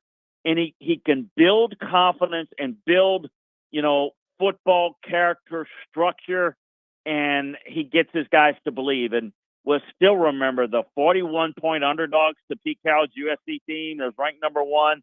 I mean, that was still It's still, I think the largest upset point spread wise ever. Even bigger than App State over Michigan. That was huge. You know, you look at that, and certainly look what he did in the NFL at one point. We forget what he did with Kaepernick. He's really good with quarterbacks. Then, you know, he goes back to Michigan at home. It takes a while. Remember all the criticism, but he was building, you know, the infrastructure and the recruiting. He took that to the next level, and then he became where Ohio State has struggled with them and flipped that. And of course, we know won the title. Now he's back to the Chargers, another place that was one of his stomping grounds. He loved Justin Herbert. He loved him before he ever got the job. That was one of the reasons why he wanted to go there. And he's just building a team that's kind of built in his image. Physical at the line of scrimmage. All of his teams out-physical you. So they've got an advantage, whether it's Michigan, whether it's Stanford. They're physical guys. Look at all those tight ends, the NFL tight ends he developed at Stanford. Yeah. And so what he'll have is a power running attack with a great quarterback. He's going to build a strong defense. So ask how to do it. Culture, physicality at the line of scrimmage. And, man, if he can get a quarterback, and he's got one now, look out. I mean, they may be the favorites in the West. I'm not ready to give up on the Chiefs making a run when they get healthy. But, my goodness, the Chargers are off to a good start. Let's see if they can keep it up. Big one this week.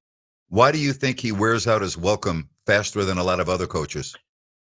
Oh, I think he's a guy he's on all the time, high intensity all the time. That can grate on you. I give you a football example. You mentioned Billy. You know, Billy had that temper, but Lou Holtz was that way. Lou Holtz, everywhere he went to Arkansas, wore out his welcome. I mean, Notre Dame wore out his welcome. Yeah, great point. Now the Jets thing didn't work, but you know he was he wore the heck out of people out at NC State before he left for the Jets. So he's been kind of a guy that grates on you, high intensity. That from an administrative like one of the great coaches of all time was Frank Broyles.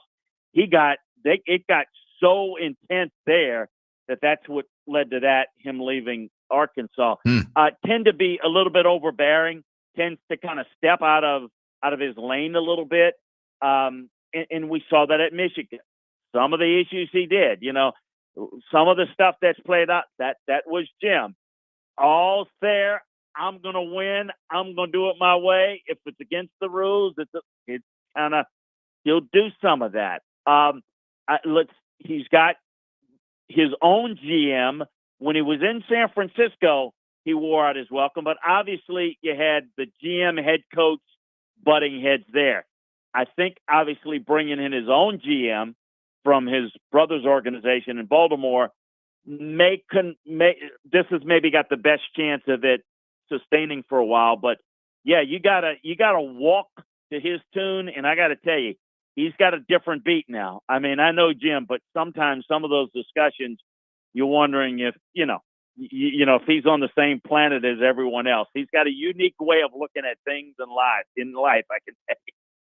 You mentioned Lou Holtz, and it didn't work with the Jets. Does anything work with the Jets? I mean, other than a short period of time no, really. I mean, seriously. I mean, as a kid, I watched Joe Namath play at Shea Stadium as a kid, and that's the last time they won a championship, 1969. Rex Ryan had them good for a short period of time. Do we start with Woody Johnson? And listen, I'm not ready to say because they had a bad loss against Buffalo, I'm down on Aaron Glenn. I mean, let's give the guy a chance for crying out loud.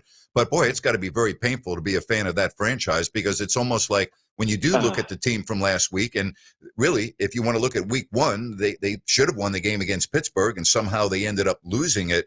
Boy, oh, boy, how hard must it be to root for that team? It's from that area. It's so difficult. You're right. Since Weeb Eubank, Parcells had a nice little short run. Yeah, you're right. Really did some good things for Leon Hess. But man, you are right. But it fell apart as fast as he built it. It just, I don't believe in this whole jinx thing. I think the jinx is the fact that ownership there, and I would put it on Woody.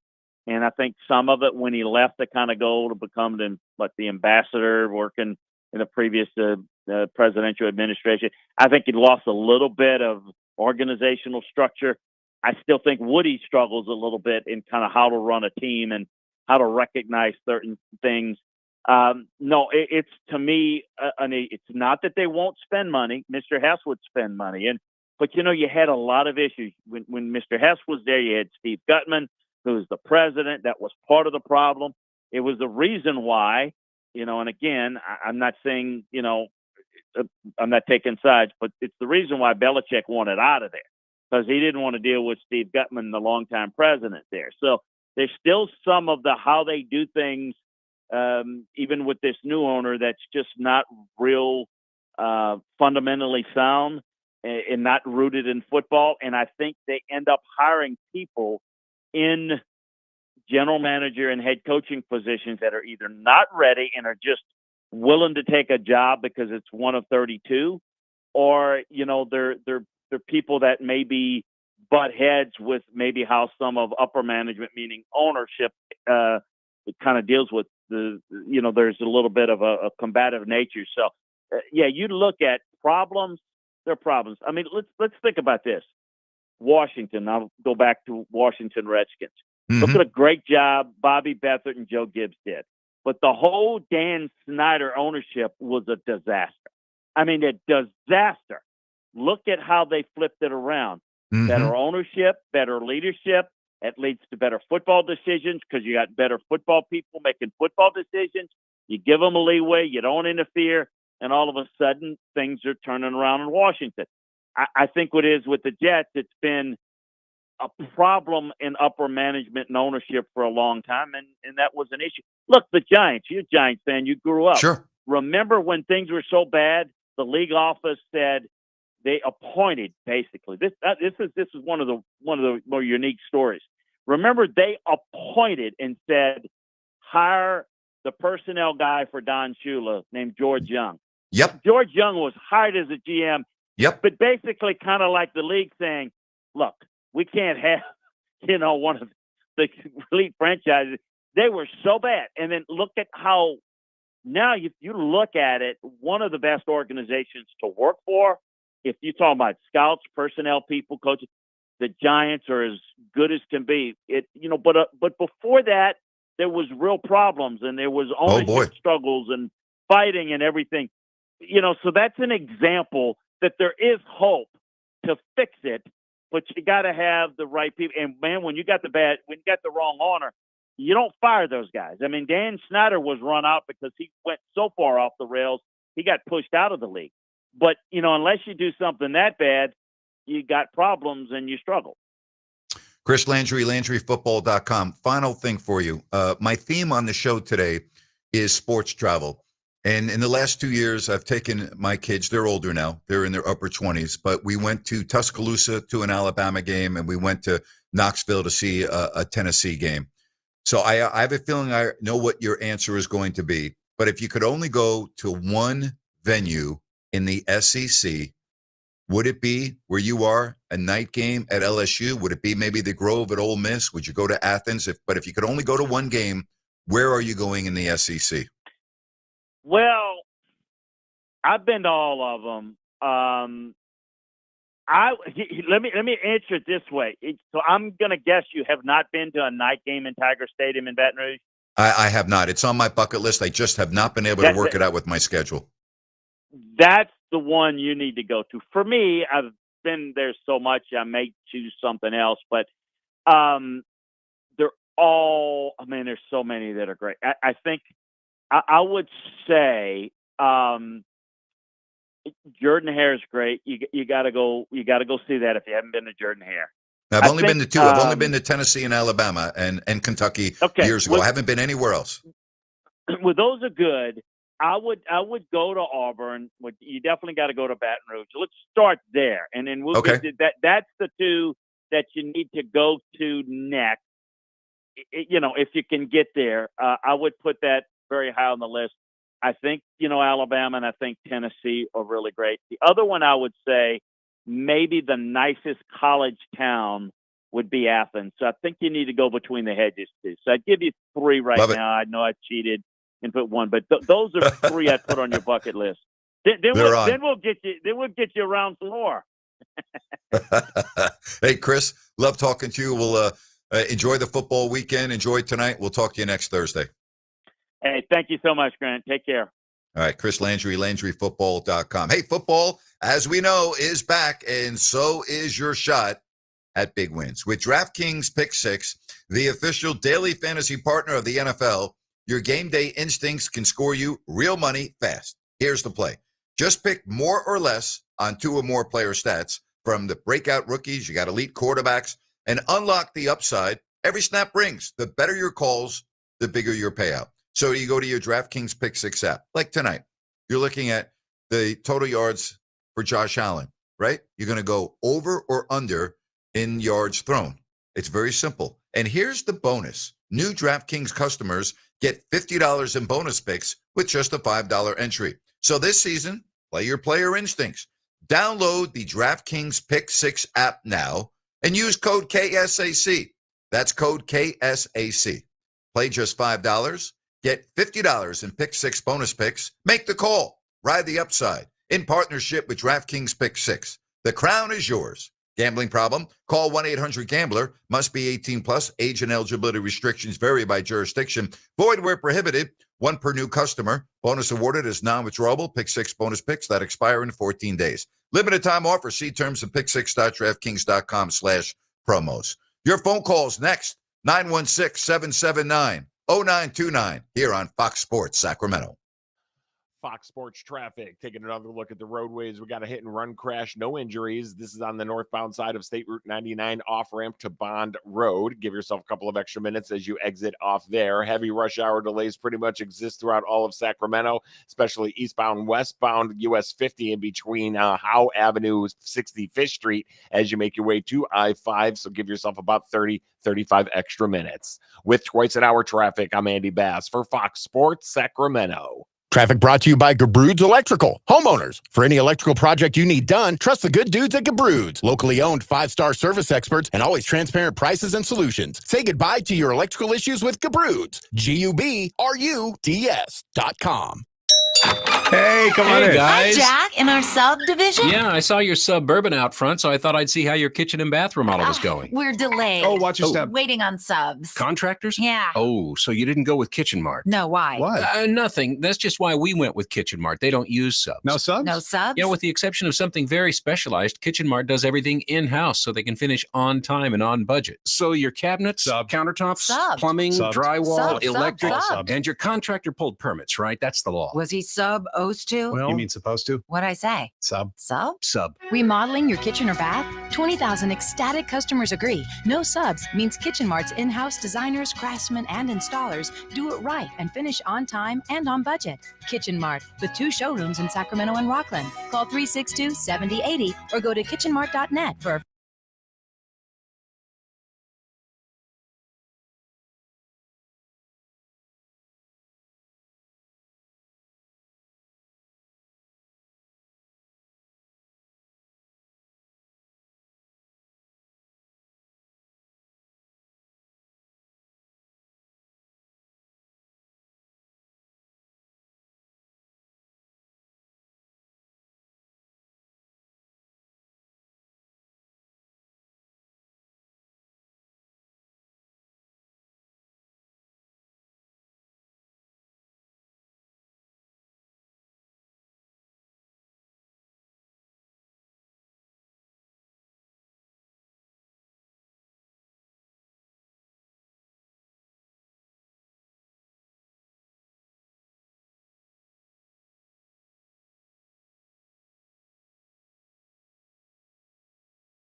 first shows, and if you don't feel like talking about it, it's fine. I never really understood. I'm a fan of All Lives Matter, and I never understood why the hell that ever transpired. Thought it was completely unfair, unwarranted, and nobody that I talked to understood it. But at any rate,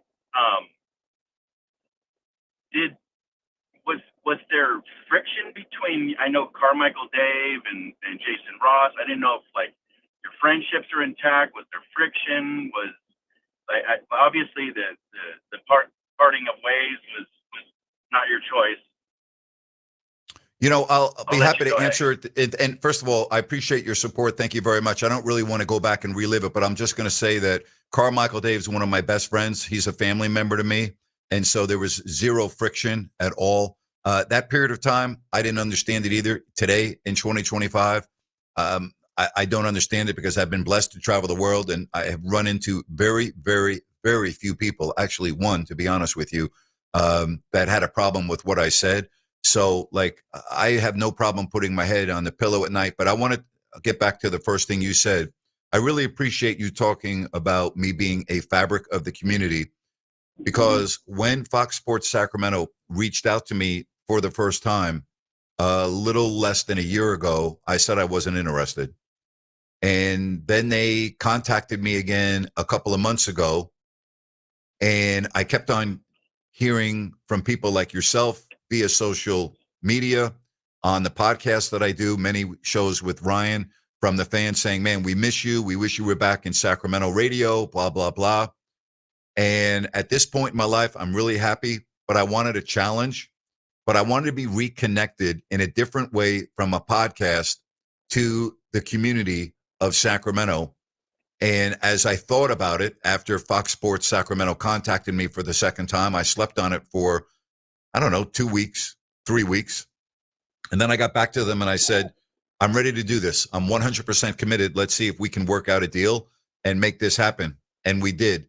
But it all was, and I've said this, John, this is not my show. It's our show. Because without people like you and so many others that have followed me over the decades, I'm not doing this. I'm not doing this to hear myself talk. I love the Sacramento community. I love the fans. There's nothing, and I mean this, I've been blessed to live in a lot of different areas. The Sacramento fan base is so freaking special that it will be with me until I take my last breath. And I honestly mean that. And that's why I came back to do this show. Hey, well, we're here to rally behind you, Grant. You got our full support, and thank you. Continue to spread the word that you're back. And thank you. And just glad to have you back. And you truly are the Saquon Barkley of radio. Hey, thank you, John. I appreciate it. I appreciated your conversation with Mike Lamb. You take care. I appreciate it. Take care. Bye-bye. How about that? Yes, indeed. I love it. Love the fans. You all are great. Hey, I'll tell you, speaking about great, so is Village Financial Group and Spencer Grimmenstein, the broker owner that I've known for 25 years. That's when he began his family-owned business, and Spence is happy because the rates, once again, took a little bit of a dip, and he wants to hear from you, whether it's a home equity line of credit, buying or selling a home. Spence is very creative when it comes to financing. He's a specialist with access to private money. Text him, all right? If you don't want to call, just send him a text, 916-805-4868. That's 916-805-4868. You can also check out everything online at vfgloans.com, and you'll find over 9,000 properties available for purchase.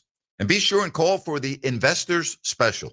It makes sense to call Spence at 916-805-4868. You can also text them, Village Financial Group, looking out for your best interests. More to come, your phone calls, next segment, right here on Fox Sports Sacramento.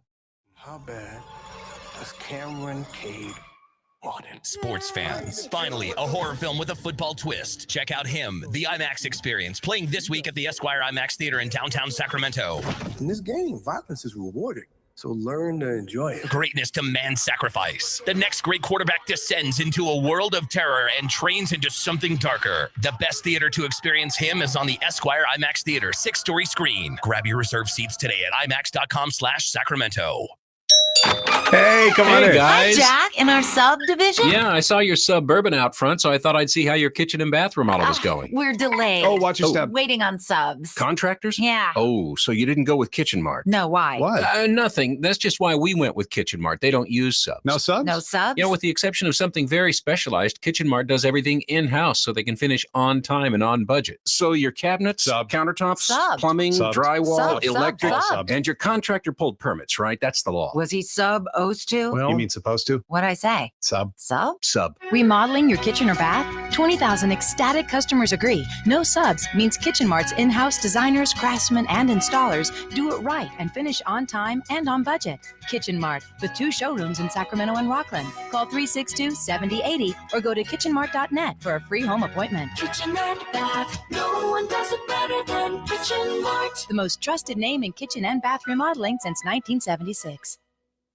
For your criminal defense needs, NotGuilty.com, your trusted defense team. Facing criminal charges? From DUI, domestic violence, felonies to misdemeanors, any accusation can jeopardize your job, freedom, and future. Our experienced attorneys, including former DAs and prosecutors, bring unmatched trial expertise to protect your rights and fight to clear your record. Call 855-636-0550, 855-636-0550, or visit NotGuilty.com. Injured at work or in a car accident, you may be entitled to significant compensation. Our dedicated team fights for maximum recovery with no upfront cost to start your personal injury case. If we don't win, you don't pay. Call 855-636-0550, 855-636-0550, or visit NotGuilty.com. For your criminal defense needs, NotGuilty.com, your trusted defense team. Results may vary. An initial consultation is required to determine if your case qualifies. This is for informational purposes only and does not constitute official legal advice. This advertisement is paid for by the United firm, La Liga Defensora.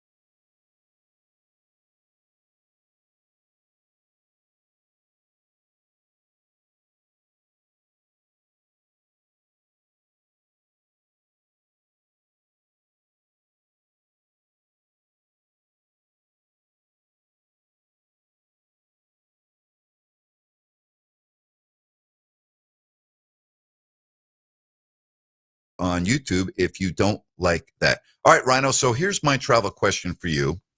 If you could go to one venue, baseball, football, basketball, hockey, whatever the case may be, okay, and expenses, cost of tickets, none of that mattered. You could just choose where to go to watch one game in any sport. Do you have something that's at the top of the list? Yeah, I do. This isn't going to surprise you, but Notre Dame. It would have to be going to see a home game on that campus, hearing that fight song. Love it. Love it. Just taking it all in. 100%. Love it. That's a good one. All right. I want to ask you the same question, folks. 916-779-0929, because this is the Sports Travel Day, and I've given you some of my stories and shared some of the experiences that I've had with my upbringing and then with my kids, just having some incredible memories. Notre Dame would probably be near Lambeau Field. I have not been there. So I would say those would be two. You know, I played in the first ever lacrosse game at the Notre Dame football stadium. First time that lacrosse had ever been played in there.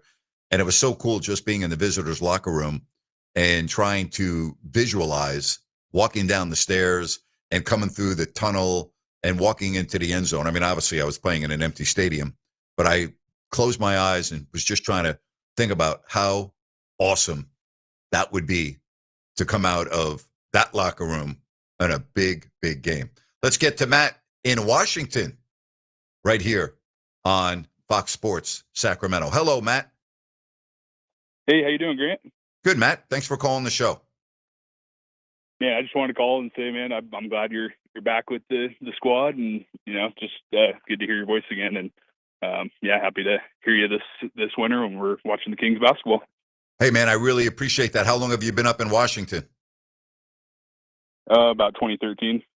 Oh, okay. Gotcha. All right. You like it? Good. I mean, the sports up there, UW, right? And you've got, all the Seahawks, the Mariners are having a good year. It's a good place to be for sports, yes?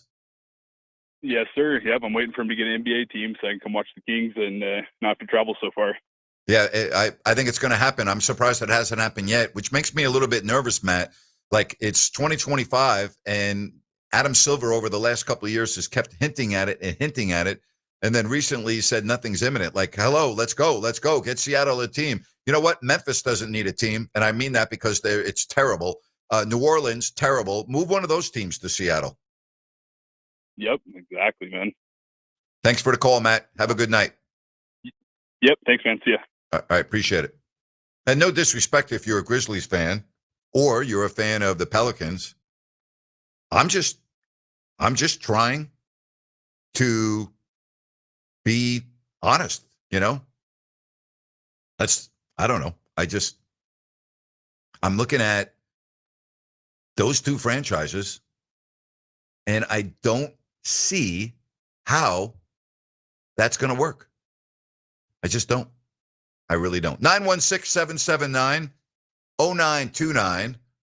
Baseball today, the Mets beat the Padres 6-1, and the Giants, they could be done after this weekend, not mathematically, but if they have a bad weekend, all right, in LA, first of 4 coming up tonight, they're not gonna be there. I know they're playing St. Louis and Colorado, but man, it's a tough weekend. At the worst, you've got to go 2-2. Saw the news today. I'm sure Clayton Kershaw is going to retire at the end of this year. A heck of a career for Kershaw. He's going to be pitching in the matchup tomorrow. What an atmosphere that's going to be at Dodger Stadium when Kershaw takes the mound tomorrow. That's going to be quite a scene. That is going to be pretty amazing. But again, you talk about the Giants. They win in extra frames yesterday, and now they start a 4-game set. Logan Webb, local product, against Yamamoto. That's the matchup tonight in Game 1. So got to root for the local guys, right? Even if you're a Dodgers fan. Love that. Logan Webb.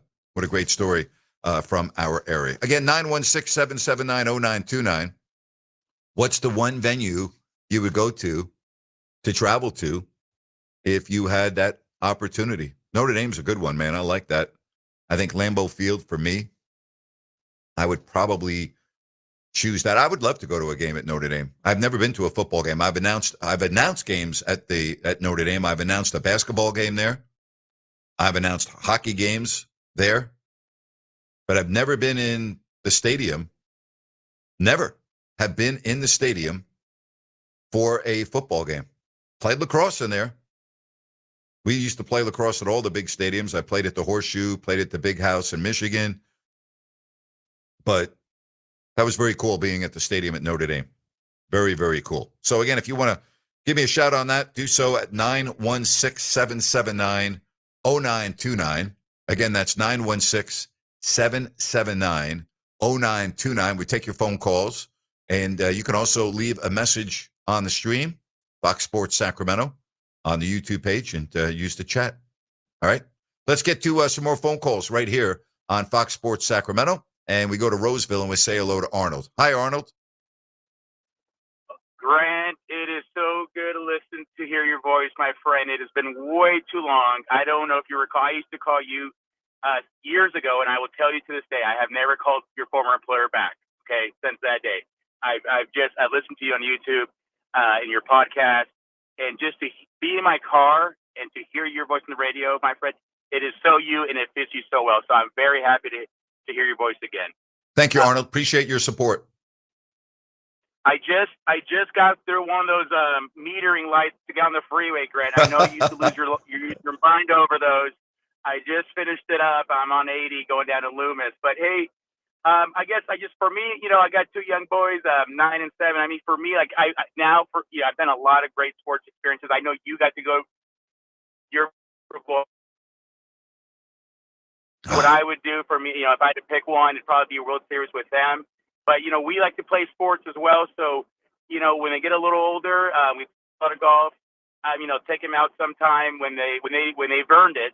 Probably go play Pebble Beach. Yeah, for me, that's doing it together, somewhere spectacular like that. That's something I would hold dear to my heart. Yeah, Pebble Beach, how special is that? I've only played there once, and it was just, I'll never forget it. I also had a chance to play Cypress Point once, which you can't even get on that course. I still, to this day, yeah. So I'm with you. There's nothing quite like that down in the peninsula playing golf. That's a good one, Arnold. I used to tell you, and I know you've been busy and all that, but I used to tell you, go to Bandon Dunes. I'm going to guess you haven't gone yet. I have not, Arnold. Yep, I have not. Yep, I need to. That's all right. All right. Well, I'm going to be heading up there with some friends in about a week and a half or so. But anyhow, again, your voice coming through the radio, through my speakers in the car, I feel back like what it used to be, and I'm so happy that you're back in Sacramento. Thank you. You're the man, and let's go again. All right. Thank you, sir. You have a good one. Hey, you too, Arnold. Appreciate it very much. All right, we get across the country, and we're going to go to New York and say hello to Patrick. Hello, Patrick. Welcome to the show. Hey, Grant. What's going on? What's up, Patrick? What do you got for me? Listen, I hope you forgive me, but I'd like to go see a game at that city in the north one time, even though I grew up a Yankee fan, at Fenway Park. Sorry I mentioned it. Yeah, you know what? Honestly, and I mean, I know I say that, I would like to go to a game there too, as much as I say. I've never been to a game there. My son went a couple of years ago, and I would like to. Why not? Go to a game. Yeah. I'd like to share an experience I had there once, Bill. Yeah, go ahead. During the '94 baseball strike, I was up there during the summer, and I was with like 3 other friends, and we had stayed at a motel, which was like right around the block of Fenway Park, and there was a strike. But meanwhile, we heard baseball bats going off, and the Red Sox, they have a very big charity that's called the Jimmy Fund that's very popular with them. Mm-hmm. And what happens is people show up and they pay money and they go to home plate over at Fenway and they swing the ball like for a couple pitches. And being that the stadium was closed because of the baseball strike, we just like walked right in there and hung out at Fenway Park for like an hour, and there was like nobody in the place. Maybe like, I don't know, maybe like 100 people, I'll say.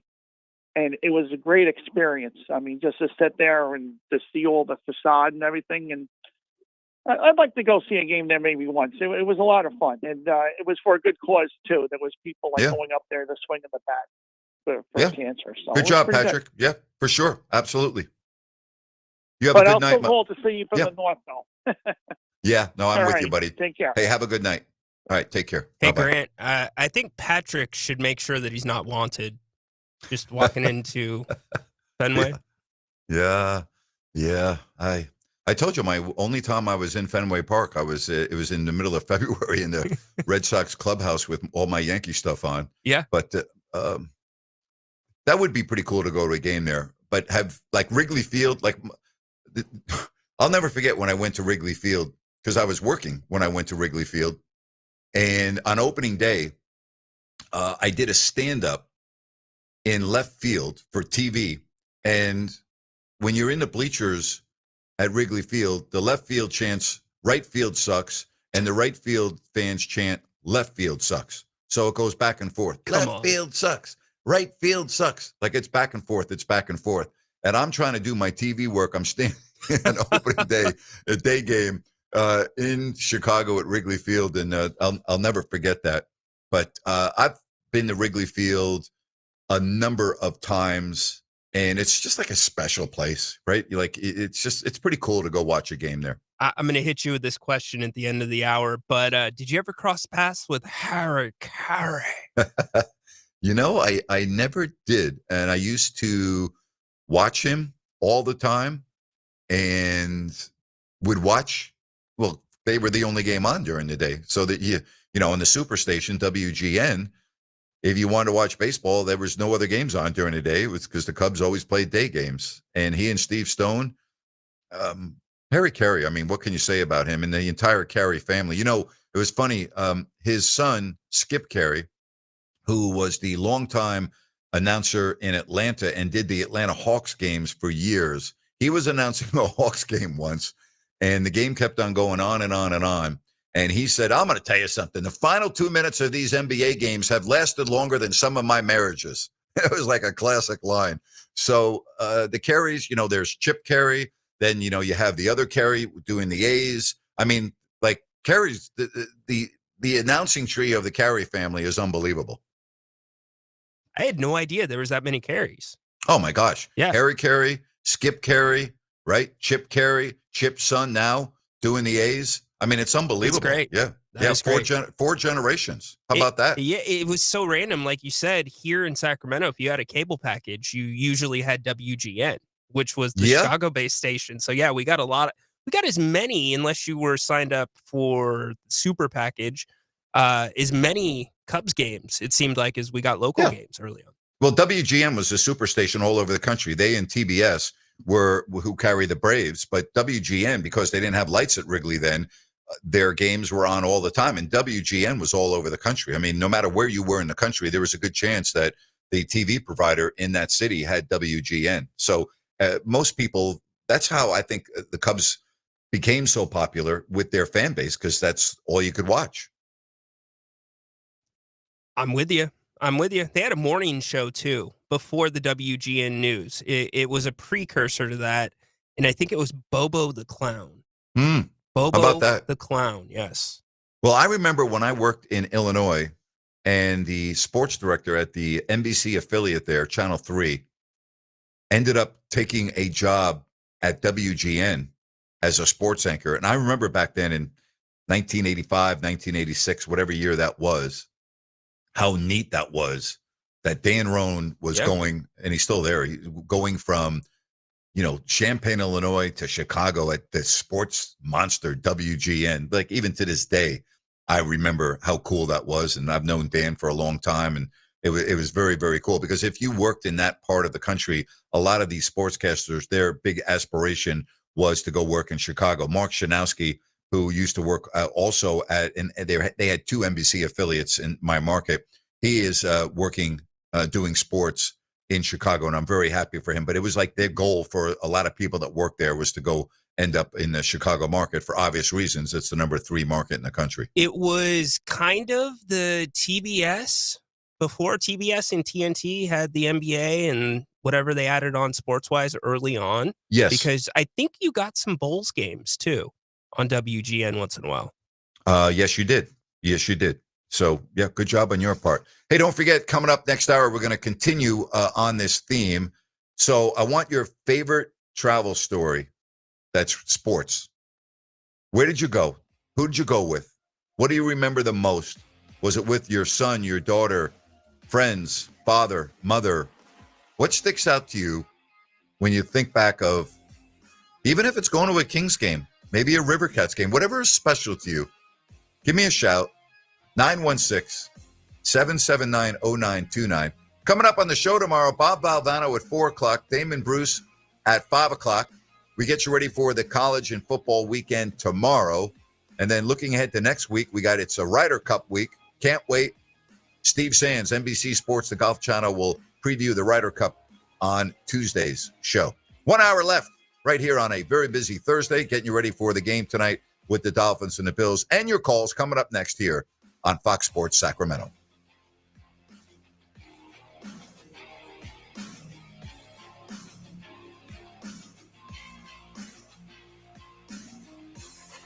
Fox Sports traffic, we are dealing with lots of rush hour delays and a couple of problems. I-80 eastbound at Norwood Avenue. That earlier accident still blocking off the center lane, causing all sorts of delays on the eastbound side of I-80. Give yourself that extra time. Also down south, got an earlier accident on Highway 99 southbound at Grant Line Road. That is off to the shoulder. You got stop-and-go traffic pretty much from Elk Grove Boulevard down to that scene. And like I said, heavy rush hour delays. With twice an hour traffic, I'm Andy Bass for Fox Sports Sacramento.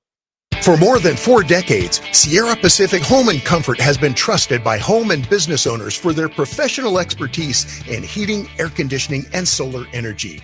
Your home is your castle, and at Sierra Pacific, we thank you for 40 great years of trusting us to protect your castle. Sierra Pacific Home and Comfort, solar, heating, and air. SierraPacificHome.com. Sierra Pacific Solar Heating and Air. The guys in the big red trucks. For nearly all of us, our home is our biggest investment. And just as important as what it looks like on the outside is what is happening on the inside. How long has it been since you had your home's electrical integrity checked? Whether your home is 10 or more years old or even a newer build, the safe rule of thumb is to get the electrical inspected at least every 5 years. At Gabroods, electrical work is all we do. We're the area's recognized experts. Panel replacements, whole house fans, generators, solar, and more. But home inspections are what we do most often. Whether you have a difficult electrical situation or it's just time to ensure your home and family are safe, call locally owned Gabroods for our thorough 12-point expert inspection. Gabroods, serving our Northern California neighbors for more than 30 years. Gabroods, G-U-B-R-U-D-S. Call the good dudes at Gabroods, G-U-B-R-U-D-S, Gabroods.com. I'm Dan Patrick, and this is Above the Noise. The Dodgers are sitting at 84-67, and on paper, with a payroll brushing up against $350 million, that feels like a letdown. But much like NBA teams that treat the regular season seeding as a little more than a tune-up for May and June, you get a sense the Dodgers are quietly pacing themselves for October. Yes, the injury bug has done some damage there, but the win total isn't as gaudy as fans might prefer. But this team doesn't lack for firepower. Not when Shohei Ohtani is finally hitting his stride, putting together 5 no-hit innings on the mound and hitting his 50th home run at the plate. That's the frightening part. The record is merely average by Dodger standards, and the roster anything but. If Ohtani stays hot and they get a little healthier, nobody's going to care what the standings look like in mid-September. I'm Dan Patrick, and this is Above the Noise.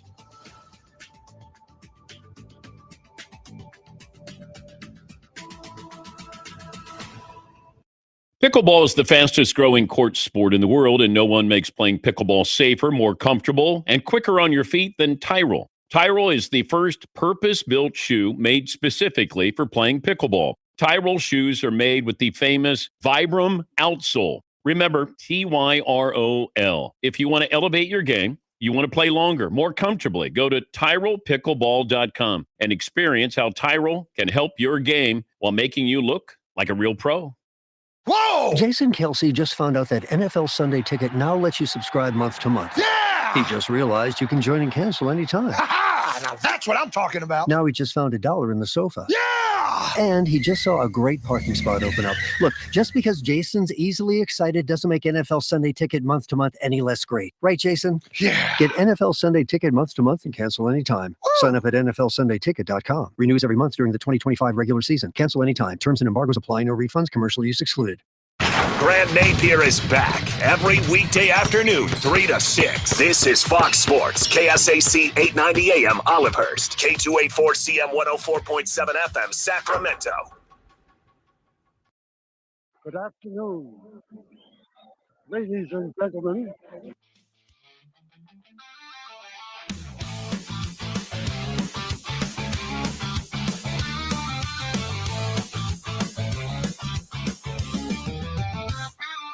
Grant's back, and here to win. It's the Grant Napear Show on Fox Sports Radio Sacramento. Now, Grant Napear. Final hour, 5 o'clock. That means Grant's Rant. Rhino's got 3 options for me. All right, let me have it, buddy. All right, Napes. I'm going to try to stick with the theme of today's show. So the first one I'm going to throw at you is something Dorian brought up. The fees on tickets when you're going to games these days. So if you want to rant on that, hit it. Your second option, the cost of food at stadiums right now. It's incredibly expensive unless you go on a special day. I mean, you could get brunch at Bennett's for what you get a couple of hot dogs, 2 drinks, and a popcorn for. And last but not least, not calling out any specific fan base, the faithful, Car Flag Nation, Grant. It's my opinion, and maybe you share it with me. If you're going to fly that flag on your car or those flags on your car, you got to fly them the entire season, good or bad. You don't get to pick and choose when those flags go on the car. 3 really good choices. All right, I've got one, so let's do it. It's time for Grant. You know that even as a kid going to games, my dad would always stop at a deli and we would bring our lunches. All right. We would take our lunches into the stadiums. Always. I always remember sitting at the bleachers for a New York Giants game with sandwiches that my dad brought in.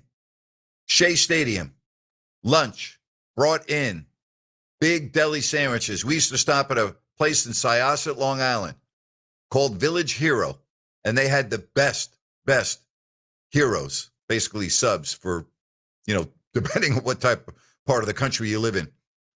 And so even though I was not aware of what prices were back then, that told me that even back then, my dad did not want to spend the money on the concessions. But now, in 2025, and I mean this, even if you go to a movie, the cost of going to a movie is freaking ridiculous. The cost of buying popcorn or candy or a beverage is ridiculous. But when you go to a game, particularly a professional game, basketball, hockey, baseball, football, that's why I give so much credit to what they've done in Atlanta with the Atlanta Falcons and their owner, making the concessions basically affordable for their customers. Like, I don't get it. And listen, I'm not stupid. I understand money. I understand business, although I don't understand it well enough because I don't have a lot of it. But I understand the principle. I understand what it's all about. But, why would you go to a game and not eat before you go to the game, knowing full well how much you're going to pay? If you go to a Kings game, isn't a pizza, like a cheese pizza, isn't it like $50? It's freaking ridiculous. And we can go on and on. It doesn't matter if it's just the Kings, the Warriors. I'm a Giants fan. When I go to a Giants game in New York, I might buy a bottled water, and that's it. And of course, because of the uncivilized fans that we have from coast to coast now in America, you get your water without a top on it. So when you bring it back to your seat, you got to be very careful that you don't knock it over because it doesn't have a top on it. Why? Because idiots use them as weapons to throw onto the field or at other people. So when you get your water now, not only does it cost you $10, you don't get the cap on top. And so you have to be careful that you don't spill it. It's ridiculous. And again, when I go to games, even today, I make sure that I eat before I go. Yes, I'll buy a water because over 3 hours or whatever the case may be, I get a little thirsty. But I don't understand it. I really don't. And yet I look at these stadiums, they're full. I turn on the TV, I watch basketball, all right? Not always full, but there were a lot of people there. I watch hockey, right? The last hockey game I was at Vegas. And the prices for the Vegas Golden Knights, are you kidding me? You got to take a second mortgage on your house to go to a freaking game. It's unbelievable. And that doesn't even count the cost of the tickets. So I'm with you. I don't know what happened. I really don't. I don't know what happened where sports owners feel like, no problem, we're just going to gouge the heck out of you. Don't worry about it. It's the same everywhere except for in Atlanta. They do a great job there, and I give them credit. So it drives me crazy. It does. And I won't do it. I do not spend money at concessions when I go to the games, with the exception of maybe a water without my top on it. And then I got to be extra careful. And that's my rant for today. Hey, give me a call. Rhino, yeah. When you were just with your son at the A's game, so you were telling me you got to buy concessions. Were the prices there at the ballpark in West Sac ridiculous? They were not unreasonable for market price. As long as you have your expectation of what it's going to be, like you said, with the movies, it wasn't terrible. Now, if you get into having adult beverages, then you're going to rack up a bill. But you hit a perfect nuance there. You give too much, then it becomes a problem. Wasn't it Philly fan and I believe also San Diego Padres fan where they had free hot dog day and they started throwing them on the field? Yeah. It's unbelievable to me. I mean, that's why I told you as a kid going to Bat Day was always a special day at Yankee Stadium. You don't have Bat Day anymore. And if you do, they give you the little tiny one. We got a real bat, like a real bat. Can you imagine handing out real bats at a sporting event in America now? I mean, seriously, can you imagine? No, but I mean, it's so sad what's going on, period. Not just in the sports world. I'm not going to go into politics here, but like what's going on? Seriously, like, how about the prices at Golden One Center when you go to a Kings game? Pricey. Yeah. It's pricey. You know what to expect. Hey, really quick, buddy. Savannah Bananas. They do it right. You get all your food and drinks included. Oh, I love that. Good. All right. Appreciate it. All right, let's get to some phone calls. Why don't we say hello to Jeff? Jeff, welcome to Fox Sports Sacramento. Great rant, Grant. You're right on. Thank you. Right on. Hey, you stole my thunder. I wanted to talk about a memory with my dad taking me to Candlestick Park on Bat Day. He was my Little League coach. Wow. He took our whole team in the 70s. I'm a Giants fan. I was raised in San Mateo in the Bay Area. And he took our whole team to Bat Day. And, of course, everybody, they used to put the bats and just knock them on the cement. And the whole stadium would you could hear those bats knocking on the cement, all the kids going crazy with their bats. And I'll never forget the sound of all the bats just being pummeled on the stadium, on the seats there. What I remember, Jeff, is that if you walk in the Yankee Stadium, it's Bat Day. Whenever the player came up to bat, if you had their bat, because they had the different signatures from different players on the team, you would raise the bat over your head, and then you'd look around the stadium because it was sold out, and you'd see, all the people that had the same player's bat that you had, which was pretty cool. Yeah, I was lucky one time to get Willie McCovey's bat. That was that's a home run right there. Willie Mays was my favorite player. My dad was his mechanic at San Mateo Chrysler Parrot. They gave Willie Mays his demo was a Chrysler Imperial, a pink one with "Say Hey" on his license plate. My dad let me sit in it one time, but he did all the Giants brought their cars to my dad's dealership, and he was their mechanic. Awesome. Appreciate it, Jeff. Good hearing from you. All right. Bye-bye. Take care. Bye-bye. All right, let's move along to some more phone calls right here. And on Fox Sports Sacramento, we bring in Curtis. Hello, Curtis. How you doing, Grant? What's up, Curtis? Glad you're back. Thank you. Take over, man. Hey, Thank you. I just wanted to relate that I know that how you feel about going to games and how you get gouged on the prices. It's totally ridiculous. I went to the 49er Detroit playoff game a few years ago. Yep, 2 years ago. Yep. And I can tell you this. I went to the Beach House Deli.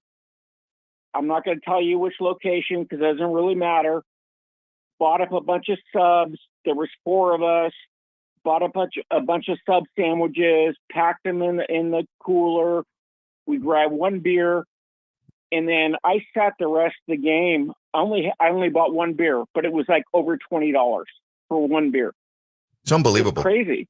Yeah. Yeah. It is. It's not fair. It's not fair. Well, I don't know why. You know what? I don't know why customers buy it. Like, why?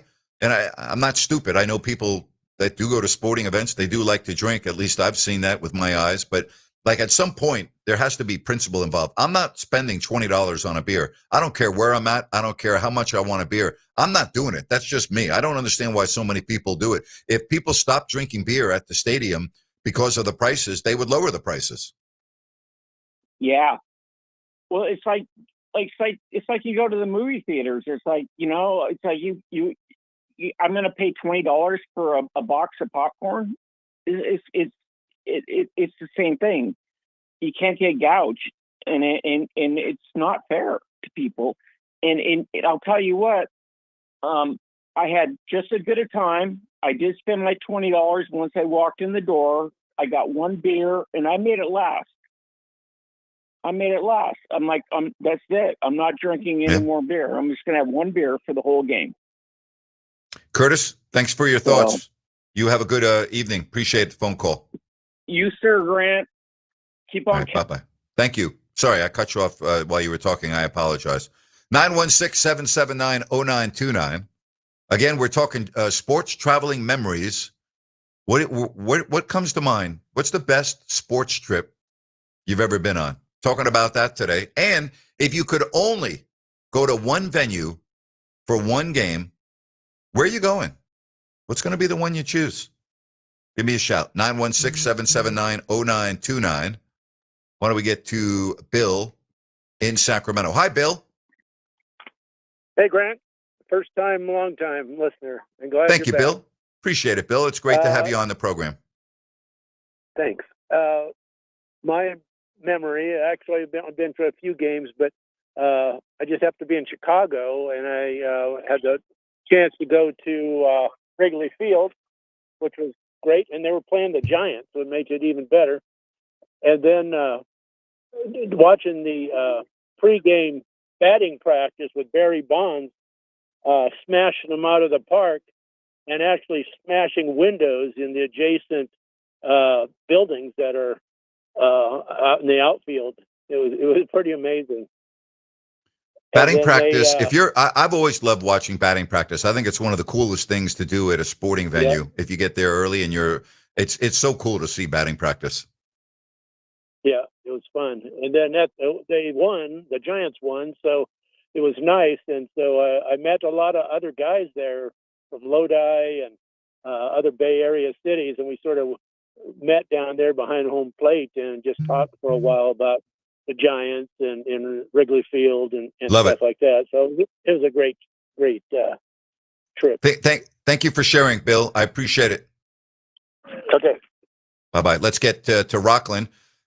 We've got a lot of calls here. Let's give out the numbers again, 916-779-0929. And we say hello to Mike. Hello, Mike. How's it going? Good to have Mike. you back. Thank you, Mike. So the secret behind the concession pricing is you get the tickets where all the concessions are free.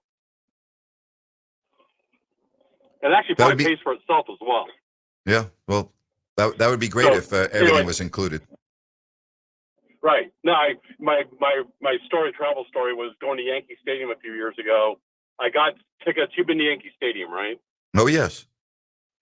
Yeah, so they've got that WC section. It's right by where the ball person is. Mm-hmm. I assumed it was world champions, but we get there and it's a wheelchair section. It's a wheelchair section. The best. Yeah, it's actually the best seats in the stadium. But my girlfriend was a little upset. We're taking people away, taking seats away from handicapped people. But the reality is, if it fills up, you got to find other seats. So, anyways, it was a great experience. Those seats actually came with free concessions. That was a bonus. So. For sure. Thank you, man. Appreciate the phone call. All right. Thanks. Take care. I don't like the new Yankee Stadium. I'm not a fan of it. Just not a fan of it. Let's get to some more phone calls with Matt in Reading. Hello, Matt. Oh, Matt is gone. So let's move along to another Matt in Sacramento. Hi, Matt. Hey, Grant. I just wanted to talk about my trip I took a couple of years ago to Wrigley Field to see the Giants play in Chicago.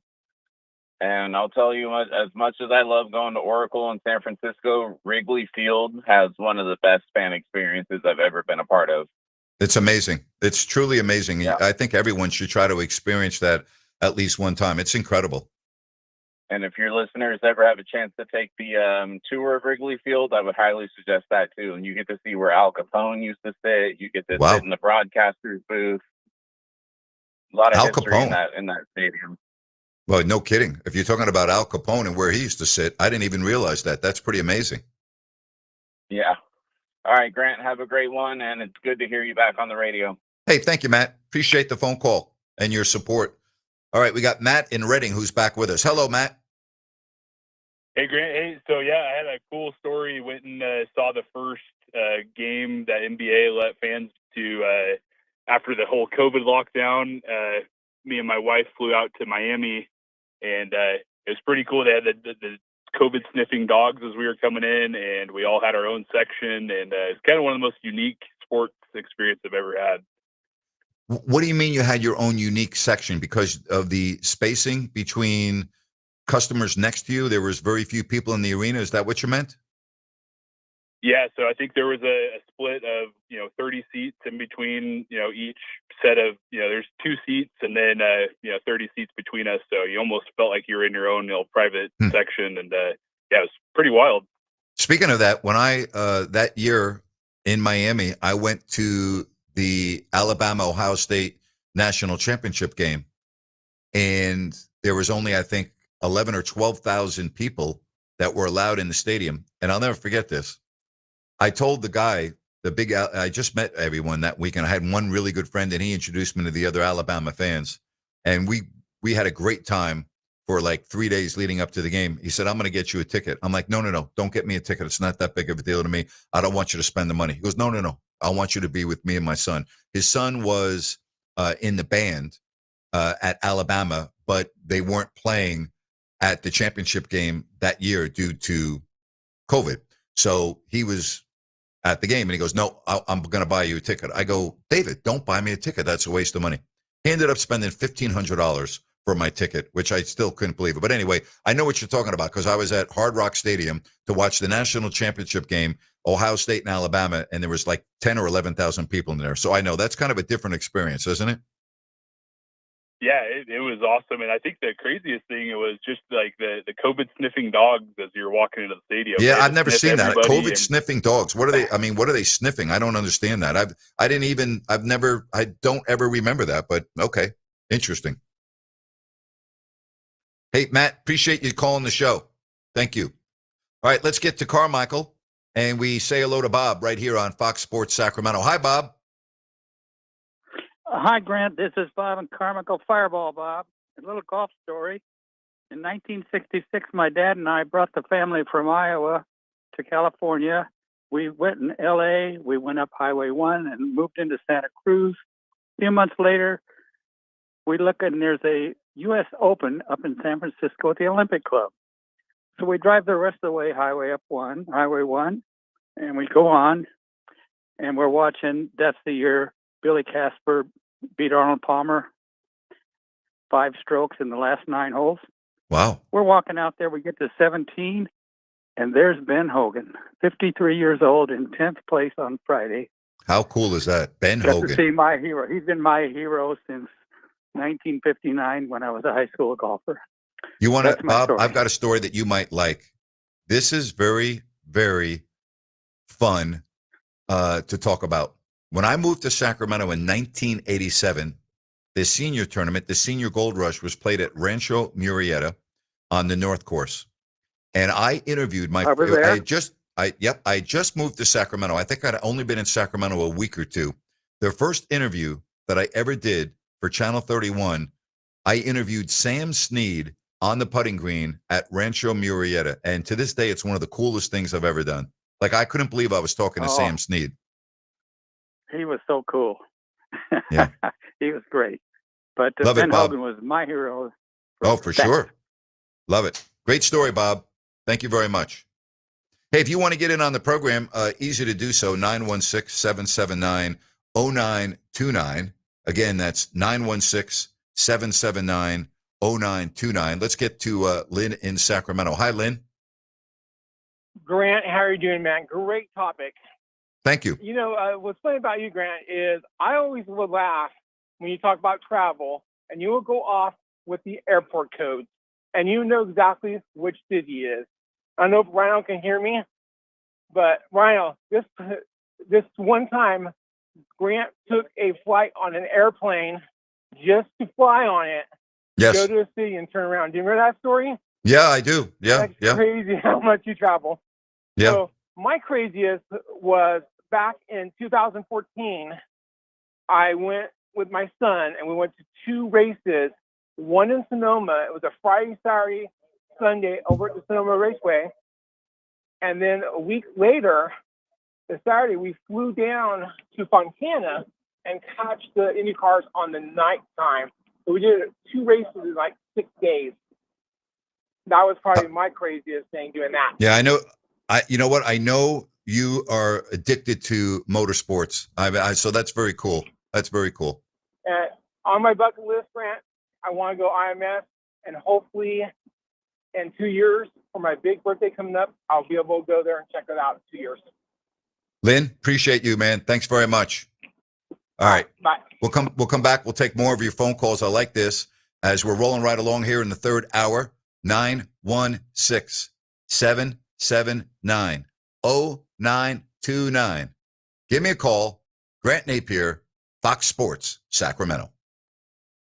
Fox Sports traffic, taking another look at the roadways, still very busy throughout the entire Sacramento area. Highway 99 southbound at 12th Avenue got an accident off to the shoulder, slowing things down. We did clean up a lot of those earlier problems. However, rush hour delays on I-5 northbound and southbound in between Del Paso Road down to about Sutterville Road. You're dealing with about a 30 to 35 extra minute drive time through there. With twice an hour traffic, I'm Andy Bass for Fox Sports Sacramento.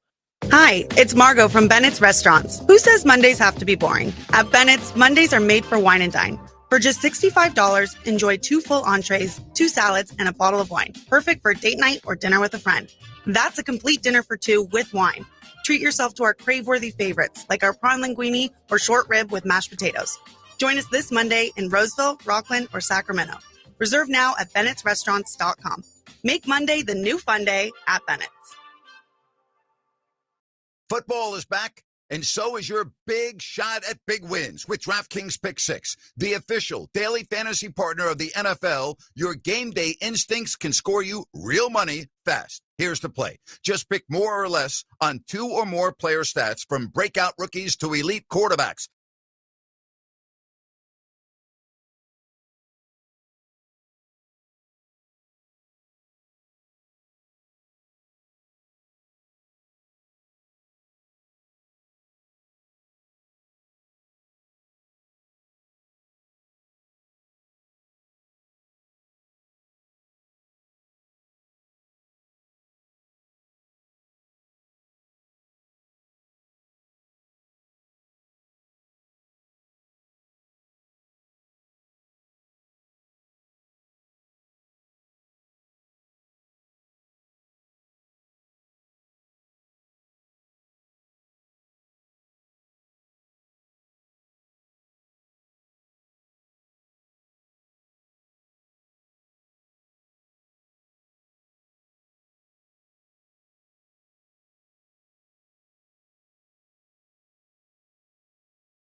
And special financing is available, including 0% interest for 18 months. Just go to dasmechanical.org, D as in dog, A, S as in Sam, mechanical.org. Let's get back to some phone calls right here on Fox Sports Sacramento and Jerry. Hello, Jerry. Jerry, welcome to the show. How are you today? Are you there, Jerry?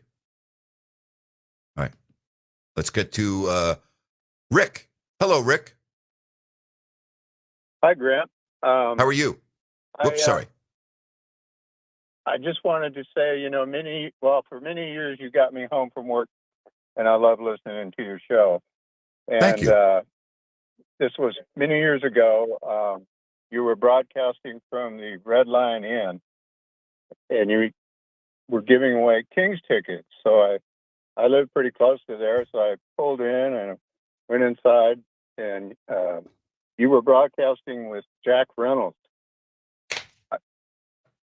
And anyway, I thought you guys were out of the tickets, but you gave me a T-shirt, and it was Hot Talk 1140.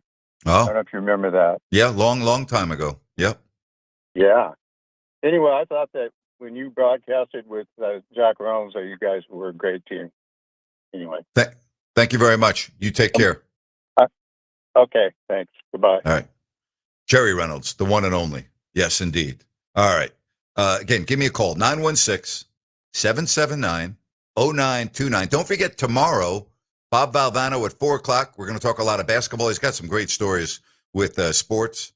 And then Damon Bruce to talk about Giants, Dodgers, and the 49ers. That's going to be at 5 o'clock tomorrow. We say hello to some more phone callers. Very nice that you're taking the time to join me here on this Thursday. And it's Pam in Woodland. Good afternoon, Pam. Hey, Grant. Okay, so I have lots of stories, but the one I want to tell you about is when my dad, we lived in Norfolk, Connecticut, and my dad was a freelance writer, and he also did photography too. But so he would take us up to Watkins Glen in New York, and we'd camp right there on the racetrack and have a good time, watch the cars go round and round. But he'd also put my sister and I up in the stands while he was down in the pits, doing what he did, the photography and all. And apparently my sister and I were sitting next to Dr. Porsche, the guy that invented the Porsche. Wow. And he was chatting. Yeah. Well, I was, I think 7 or 8, something like that. So I didn't really know what to say. But the guy was telling about his car, and I'm like, oh, I don't like Porsches. I like Corvettes better. And it was just so silly. That's the owner, man that, oh my gosh, that's pretty funny. Yeah. How old were you, 7 or 8? Probably. We started going over there, maybe I was 9. Yeah, I was very young. Okay, but you were a little girl. But, That's very funny. Oh, yeah. And then one more thing, another story I'll always remember, and unfortunately my mom's losing her memory, so she doesn't remember anymore, but she's a Giants fan and always has been, San Francisco Giants. And back in 2014, a friend of mine and we bought tickets for 4 of us to go to the World Series in San Francisco, and we had a great time. Mom and I, thought they were going to lose because they were behind. And then all of a sudden they caught up. And oh my gosh, it was great. We had such a great time. But it was very expensive. We paid $1,500 a seat back then. Wow. It was very expensive, but worth the money. It was, all about Mom. Okay. Love you, Grant. Bye. Thank you, Pam. Rhino? Yeah, Grant, there was actually a Jack Reynolds that played basketball. In 1899 to 1900, he was known for through 09, known for his free throw shooting, played for Philadelphia, Wilmington, North Philadelphia, Wow. Conshohocken. Ever heard of that city? So he was with me that day when I was doing the show at the... I get, maybe Jerry is related to Jack. You never know. You never know. I mean, Reynolds is a pretty popular last name, so I'm going to take a wild guess and say no. You want to hear a funny story about Jerry Reynolds? This is phenomenal. We're on the bus in Indianapolis, and we're going to, I want to say, shoot around. Can't remember that part, but we're on the team bus. Right. And I'm on the bus, Jerry's on the bus, and a lot of the players are already on the bus. And somebody said, to the bus driver from the back, hey, have you ever heard of Jerry Reynolds? Well, there was a Jerry Reynolds that played for the Milwaukee Bucks. Yes. And he goes, Jerry Reynolds. Yeah, I've heard of Jerry. Milwaukee Bucks, right? And the entire bus just erupted in laughter. That's awesome. And Jerry is sitting there. And then someone says, have you ever heard of the Jerry Reynolds from French Lick, Indiana, from French Lick? And he puts his, we're looking at him in the rearview mirror. Yeah. We're looking at him and puts his hand on his chin. He was an older man driving the bus, and he goes, don't know Jerry Reynolds from French Lick. And we were absolutely like in tears on the bus. Like, stories like that, you just never forget. Never. Jerry actually told me on the podcast that he actually gets a couple of cards every month asking for his autograph, and it's the wrong Jerry Reynolds. It's the one the bus driver remembered. Yeah, that was a classic. That was just very, very funny. I'll never forget that. And Jerry taking it all in great spirit. Sure. He had a quick quip, I'm sure, right back at everybody. Actually, he was very quiet after that one. Oh, no. He was laughing along with everyone else. So yeah, good stuff. Love it.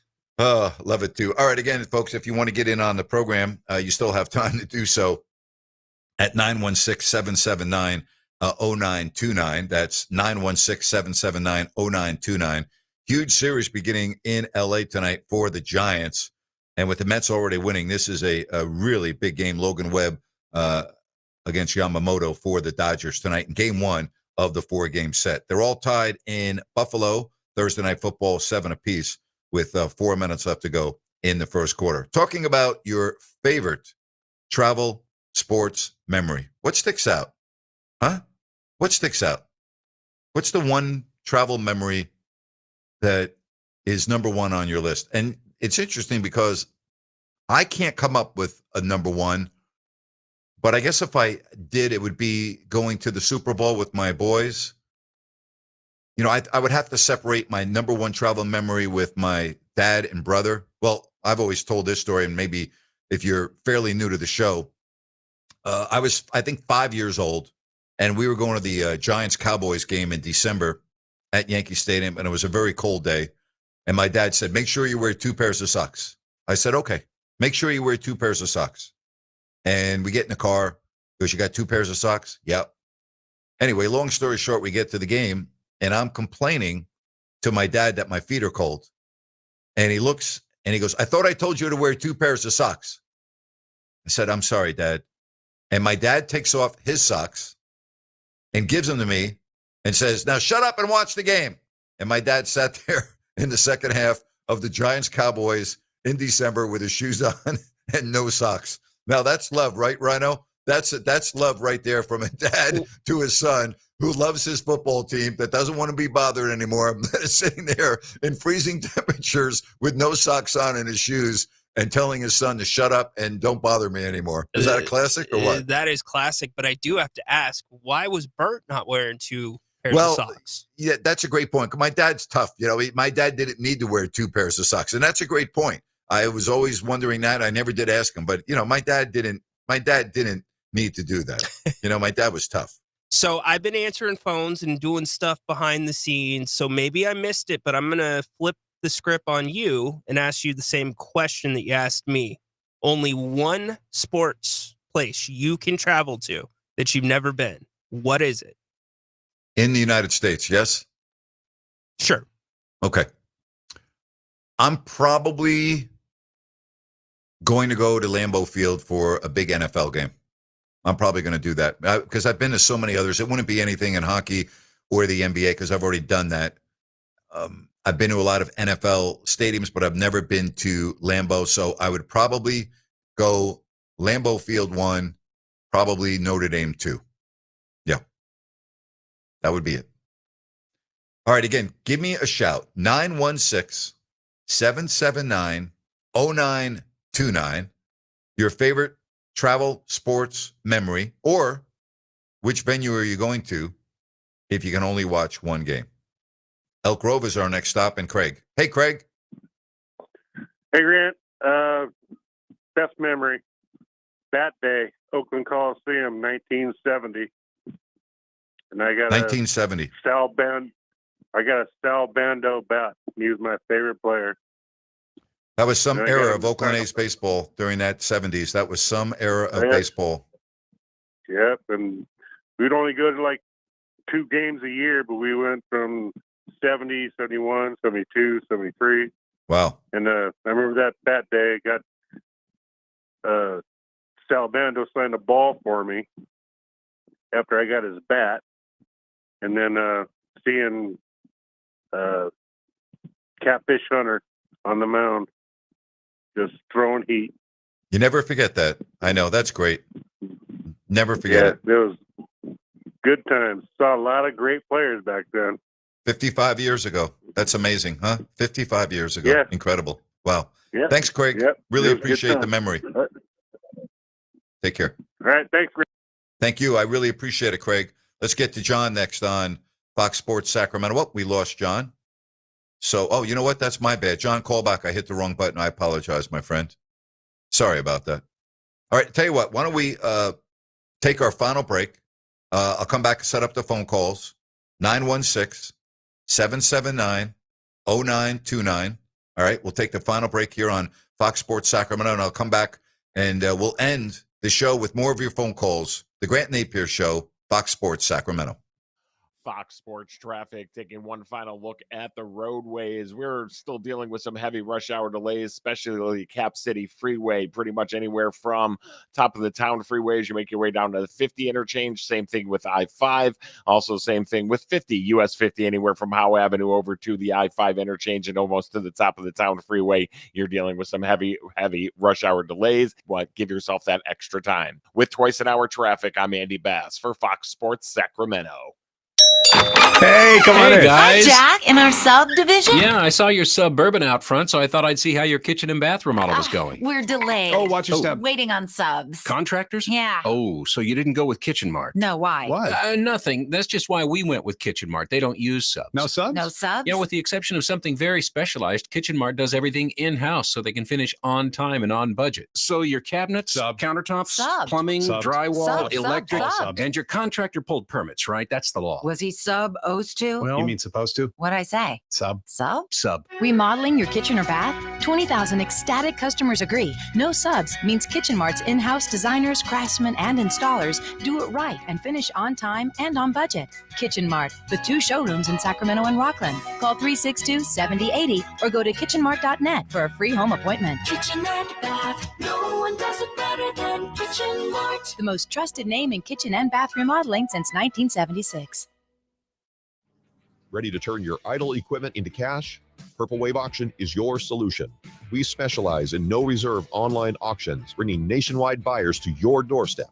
From excavators to dozers, we'll market your assets to a vast audience of eager buyers. No hauling required. We photograph and list your equipment where it sits. Experience our transparent and simple process with expert support. Join successful sellers who trust Purple Wave. Visit purplewave.com today to learn how easy selling can be. Tired of the same old routine? Need a place where the beer flows and the good times roll? Then head to Fieldhouse American Sports Pub, 1833 Fulton Avenue. Family owned and operated, so you know you'll feel right at home. Catch all your favorite games on 18 big screens while enjoying amazing food. And with 28 beers on tap, you're sure to find something you love. And don't miss everyday happy hour from 3 to 7 and again from 10 till close. PM. And there's Mario Kart and bingo nights for even more fun, too. There's always a blast happening at Fieldhouse. Whether you're looking for a place to watch the game, grab a bite with the family, or just unwind with friends, Fieldhouse is the place to be. Fieldhouse American Sports Pub, 1833 Fulton Avenue. Bring it to the house.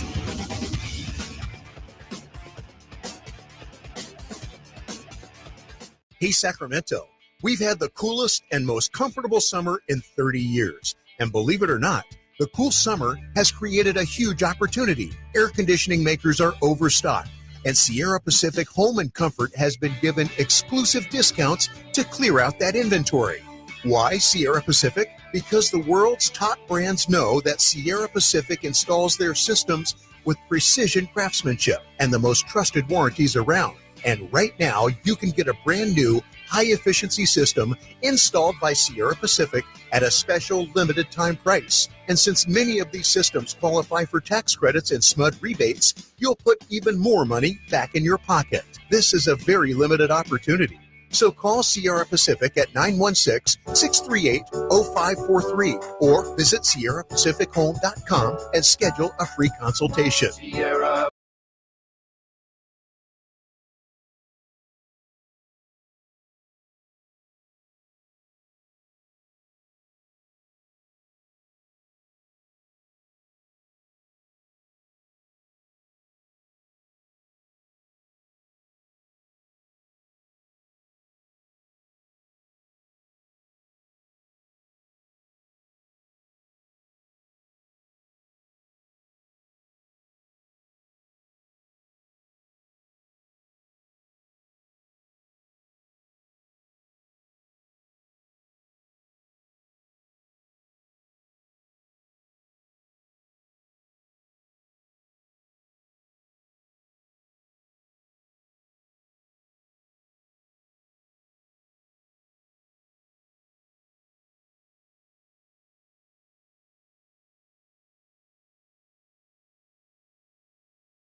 At I think 3:30 Pacific time.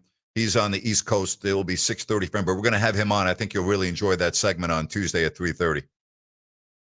You think so, Grant? I'm positive I will. Listen, just saying that, your first 2 or 3 weeks back, Grant, you have had so many unbelievable guests that it's changed everything. It's kind of back. All the guests that you've had, Grant, they are the professionals. They're the number ones. And it has not been like that for 5 years. You know everybody. Thank you, buddy. Everybody knows you, and the respect you have, everybody has the same respect for you, Grant. Thank you, John. I appreciate that. Hey, you take care, and we'll talk to you again soon. I appreciate your support. Have a great one, Grant. You too, John. All right, let's get to Curtis on Fox Sports Sacramento. Hi, Curtis. How you doing, buddy? What's up, Hey, Curtis? I just want to ask you a question. You've been pretty heavy on the hockey with the Rangers. If you could go back to 2005 and pick Ovechkin or Crosby, not knowing what their career was going to basically, become, who would you play? Who would you pick? Probably Crosby, but it would be like very difficult. 1A and 1B, but I'd probably take Sid the Kid. What about you? I would have taken Sid the Kid because his playmaking skills. Yep. And he was a sniper. He was fast. Ovechkin was extremely strong, and he has a crazy slap shot. And, he came out of the Russian system. It was a toss-up. It's like a 50-50 coin. Yeah. I know that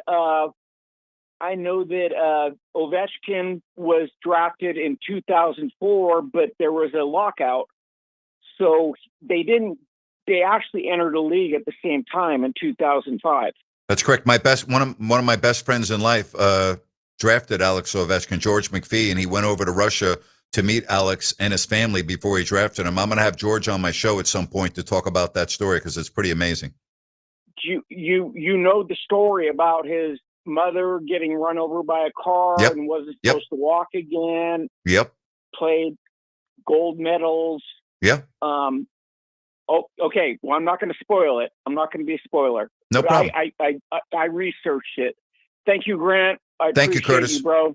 Appreciate you too. Thanks for calling the show. Let's get to Jerry. Jerry, you're on with Grant Napear.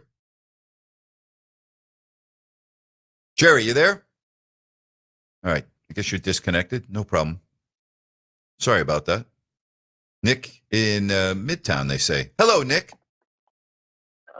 Hey, Grant. How's it going, man? Thanks for taking my call. Yeah, I've had a lot of really cool experiences. One of the most unique ones I had was probably back in 2020 when I was a student at UC Berkeley. It was the week of the PGA Championship over at Harding Park, and I had ran into Colin Morikawa at one of the Whole Foods in Berkeley, and I didn't really want to bother him, so I kind of just told him, hey, good luck out there, and left it at that. So a couple days later, I had heard that there was a small little viewing area because back then there was no fans allowed. So I had seen that there was a small little viewing area by the seventh hole, and kind of went down there, and Colin was walking the course. I had my UC Berkeley Cal hoodie on, and just kind of gave him a shout. I guess he remembered me. He walked by, signed a ball for me, and very cool. It was a really, really, really cool experience. Yeah, he's a great guy, and then he ended up winning the tournament. Yeah, he won the tournament. That Yeah, year, that was so, his first major, yeah. right? First major, yeah. So really, really cool guy, and that was a great experience for me. I love that story. That is great, and good perseverance by you to find a place that you could see a little bit of the golf tournament. That's pretty cool. I like that. Yeah, it was dope, man. But yeah, thanks for taking my call, Grant. Take care. Hey, thank you, Nick. I love that, man. You want to see it. You're going to figure out how to do it. That's great. That reminds me of when we were in Winnipeg. Rhino, I don't know if you were on that trip or not in the Canadian Football League, but we got to Winnipeg, and the Rolling Stones were playing, and Greg Coet goes, dude, the Stones are here tonight. I go, you are kidding me. He goes, no, they're playing at the football stadium. Yeah. And he goes, we're going to go. I go, we're not going to get tickets. He goes, don't worry, we're going to go. And we go to the stadium, Rhino, and we're waiting out at the main entrance. And back then, your tickets could be, like if you left the stadium, you could re-enter the stadium with the ticket. And we're waiting and waiting. And the warm-up act kept on going and going and going. Long story short, a couple walks out, and we're like, hey, are you going back in? They go, no. I go, can we buy your tickets? And they go, no, you just take them. We have to go. And we said, hey, do you mind asking why are you leaving? Go, yeah, we have a problem with our babysitter. We got to get home. We're like, oh, I'm so sorry. Rhino, the tickets were like just only a couple of rows on the infield, on the grass, at the football stadium in front of the stage. And we only missed 2 songs of the set from the Rolling Stones. How cool is that? It's amazing. It's cool that they paid it forward to you. That's such a cool thing that you were. It's crazy though, because you can't do that. Like, when did that stop, Grant? You've got to remember it. I don't know, but you were with us on a couple of those trips in the Canadian Football League. What was that, the mid-90s? Yes, it was early, mid-90s, Edmonton. That was a fun trip. Yeah, Edmonton was a fun trip, but Winnipeg, I used to love going to all the Canadian cities. I used to love going to, Winnipeg, Edmonton, Regina, Saskatchewan, Calgary. My favorite city, really, believe it or not, other than Vancouver, was Ottawa. I used to love going to Ottawa. Beautiful area. All of the places in the league are beautiful. Funny story really quick on the Edmonton trip. We were traveling with Fred Anderson, who was the owner. Owner. Yep. We kind of had run of the stadium. We were able to go on the sideline, as I remember, and we were definitely up in the owner's booth. And his grandson, who I'd been hanging out with and hung out with frequently at the time, bought a ticket for the 50-50 raffle in Edmonton, and he won the 50-50 raffle. And this is a day after we bungee jumped at the world's largest mall. Wow. That is so freaking cool. Right? Do you remember what the 50-50 paid? It was over $10,000, I believe. And he's the one person in the stadium that doesn't need it. Yeah. Incredible, right? Hey, Grandpa. Yeah. Isn't that great? Insane. I used to love going to Edmonton because they had 50,000+ at every game. The Winnipeg or the Edmonton Blue Bombers. It was great. Or the Edmonton Eskimos, whatever the hell they were called. The Eskimos. It was the Winnipeg Blue Bombers and the Edmonton Eskimos. The Edmonton Stadium, it was one bowl. It kind of just went all the way up. Yeah. Really, really cool time. Great atmosphere. I used to love going and doing Canadian Football League games. I remember going to Calgary when Doug Flutie was the quarterback, and they were talking to me about the Chinook winds, and it was the first time I've been to Calgary. And Calgary's a beautiful city right at the foot of the Rockies, and it was spectacular. And I had so much fun being in Calgary for that. That must have been a pretty big joy for you, getting to travel to those places and call a sports game. Yeah. I loved it. Well, football, I love calling, and working with Jack Youngblood was a lot of fun. I love Jack. As you know, Jack was just, if you didn't like Jack Youngblood, you had something wrong with you. So, and I was a huge fan of Fred Anderson. He was such a great pioneer and ambassador for the city of Sacramento. And I was just grateful to be in his presence because he was a difference maker in our community. And it was, I felt honored, and I really mean this, and privileged to be announcing his games. Pretty cool. He was, from what I remember, he was very good to our family. My dad worked for him. But he was just a very gentle man, like somebody very unassuming that you would not think had the resources he did.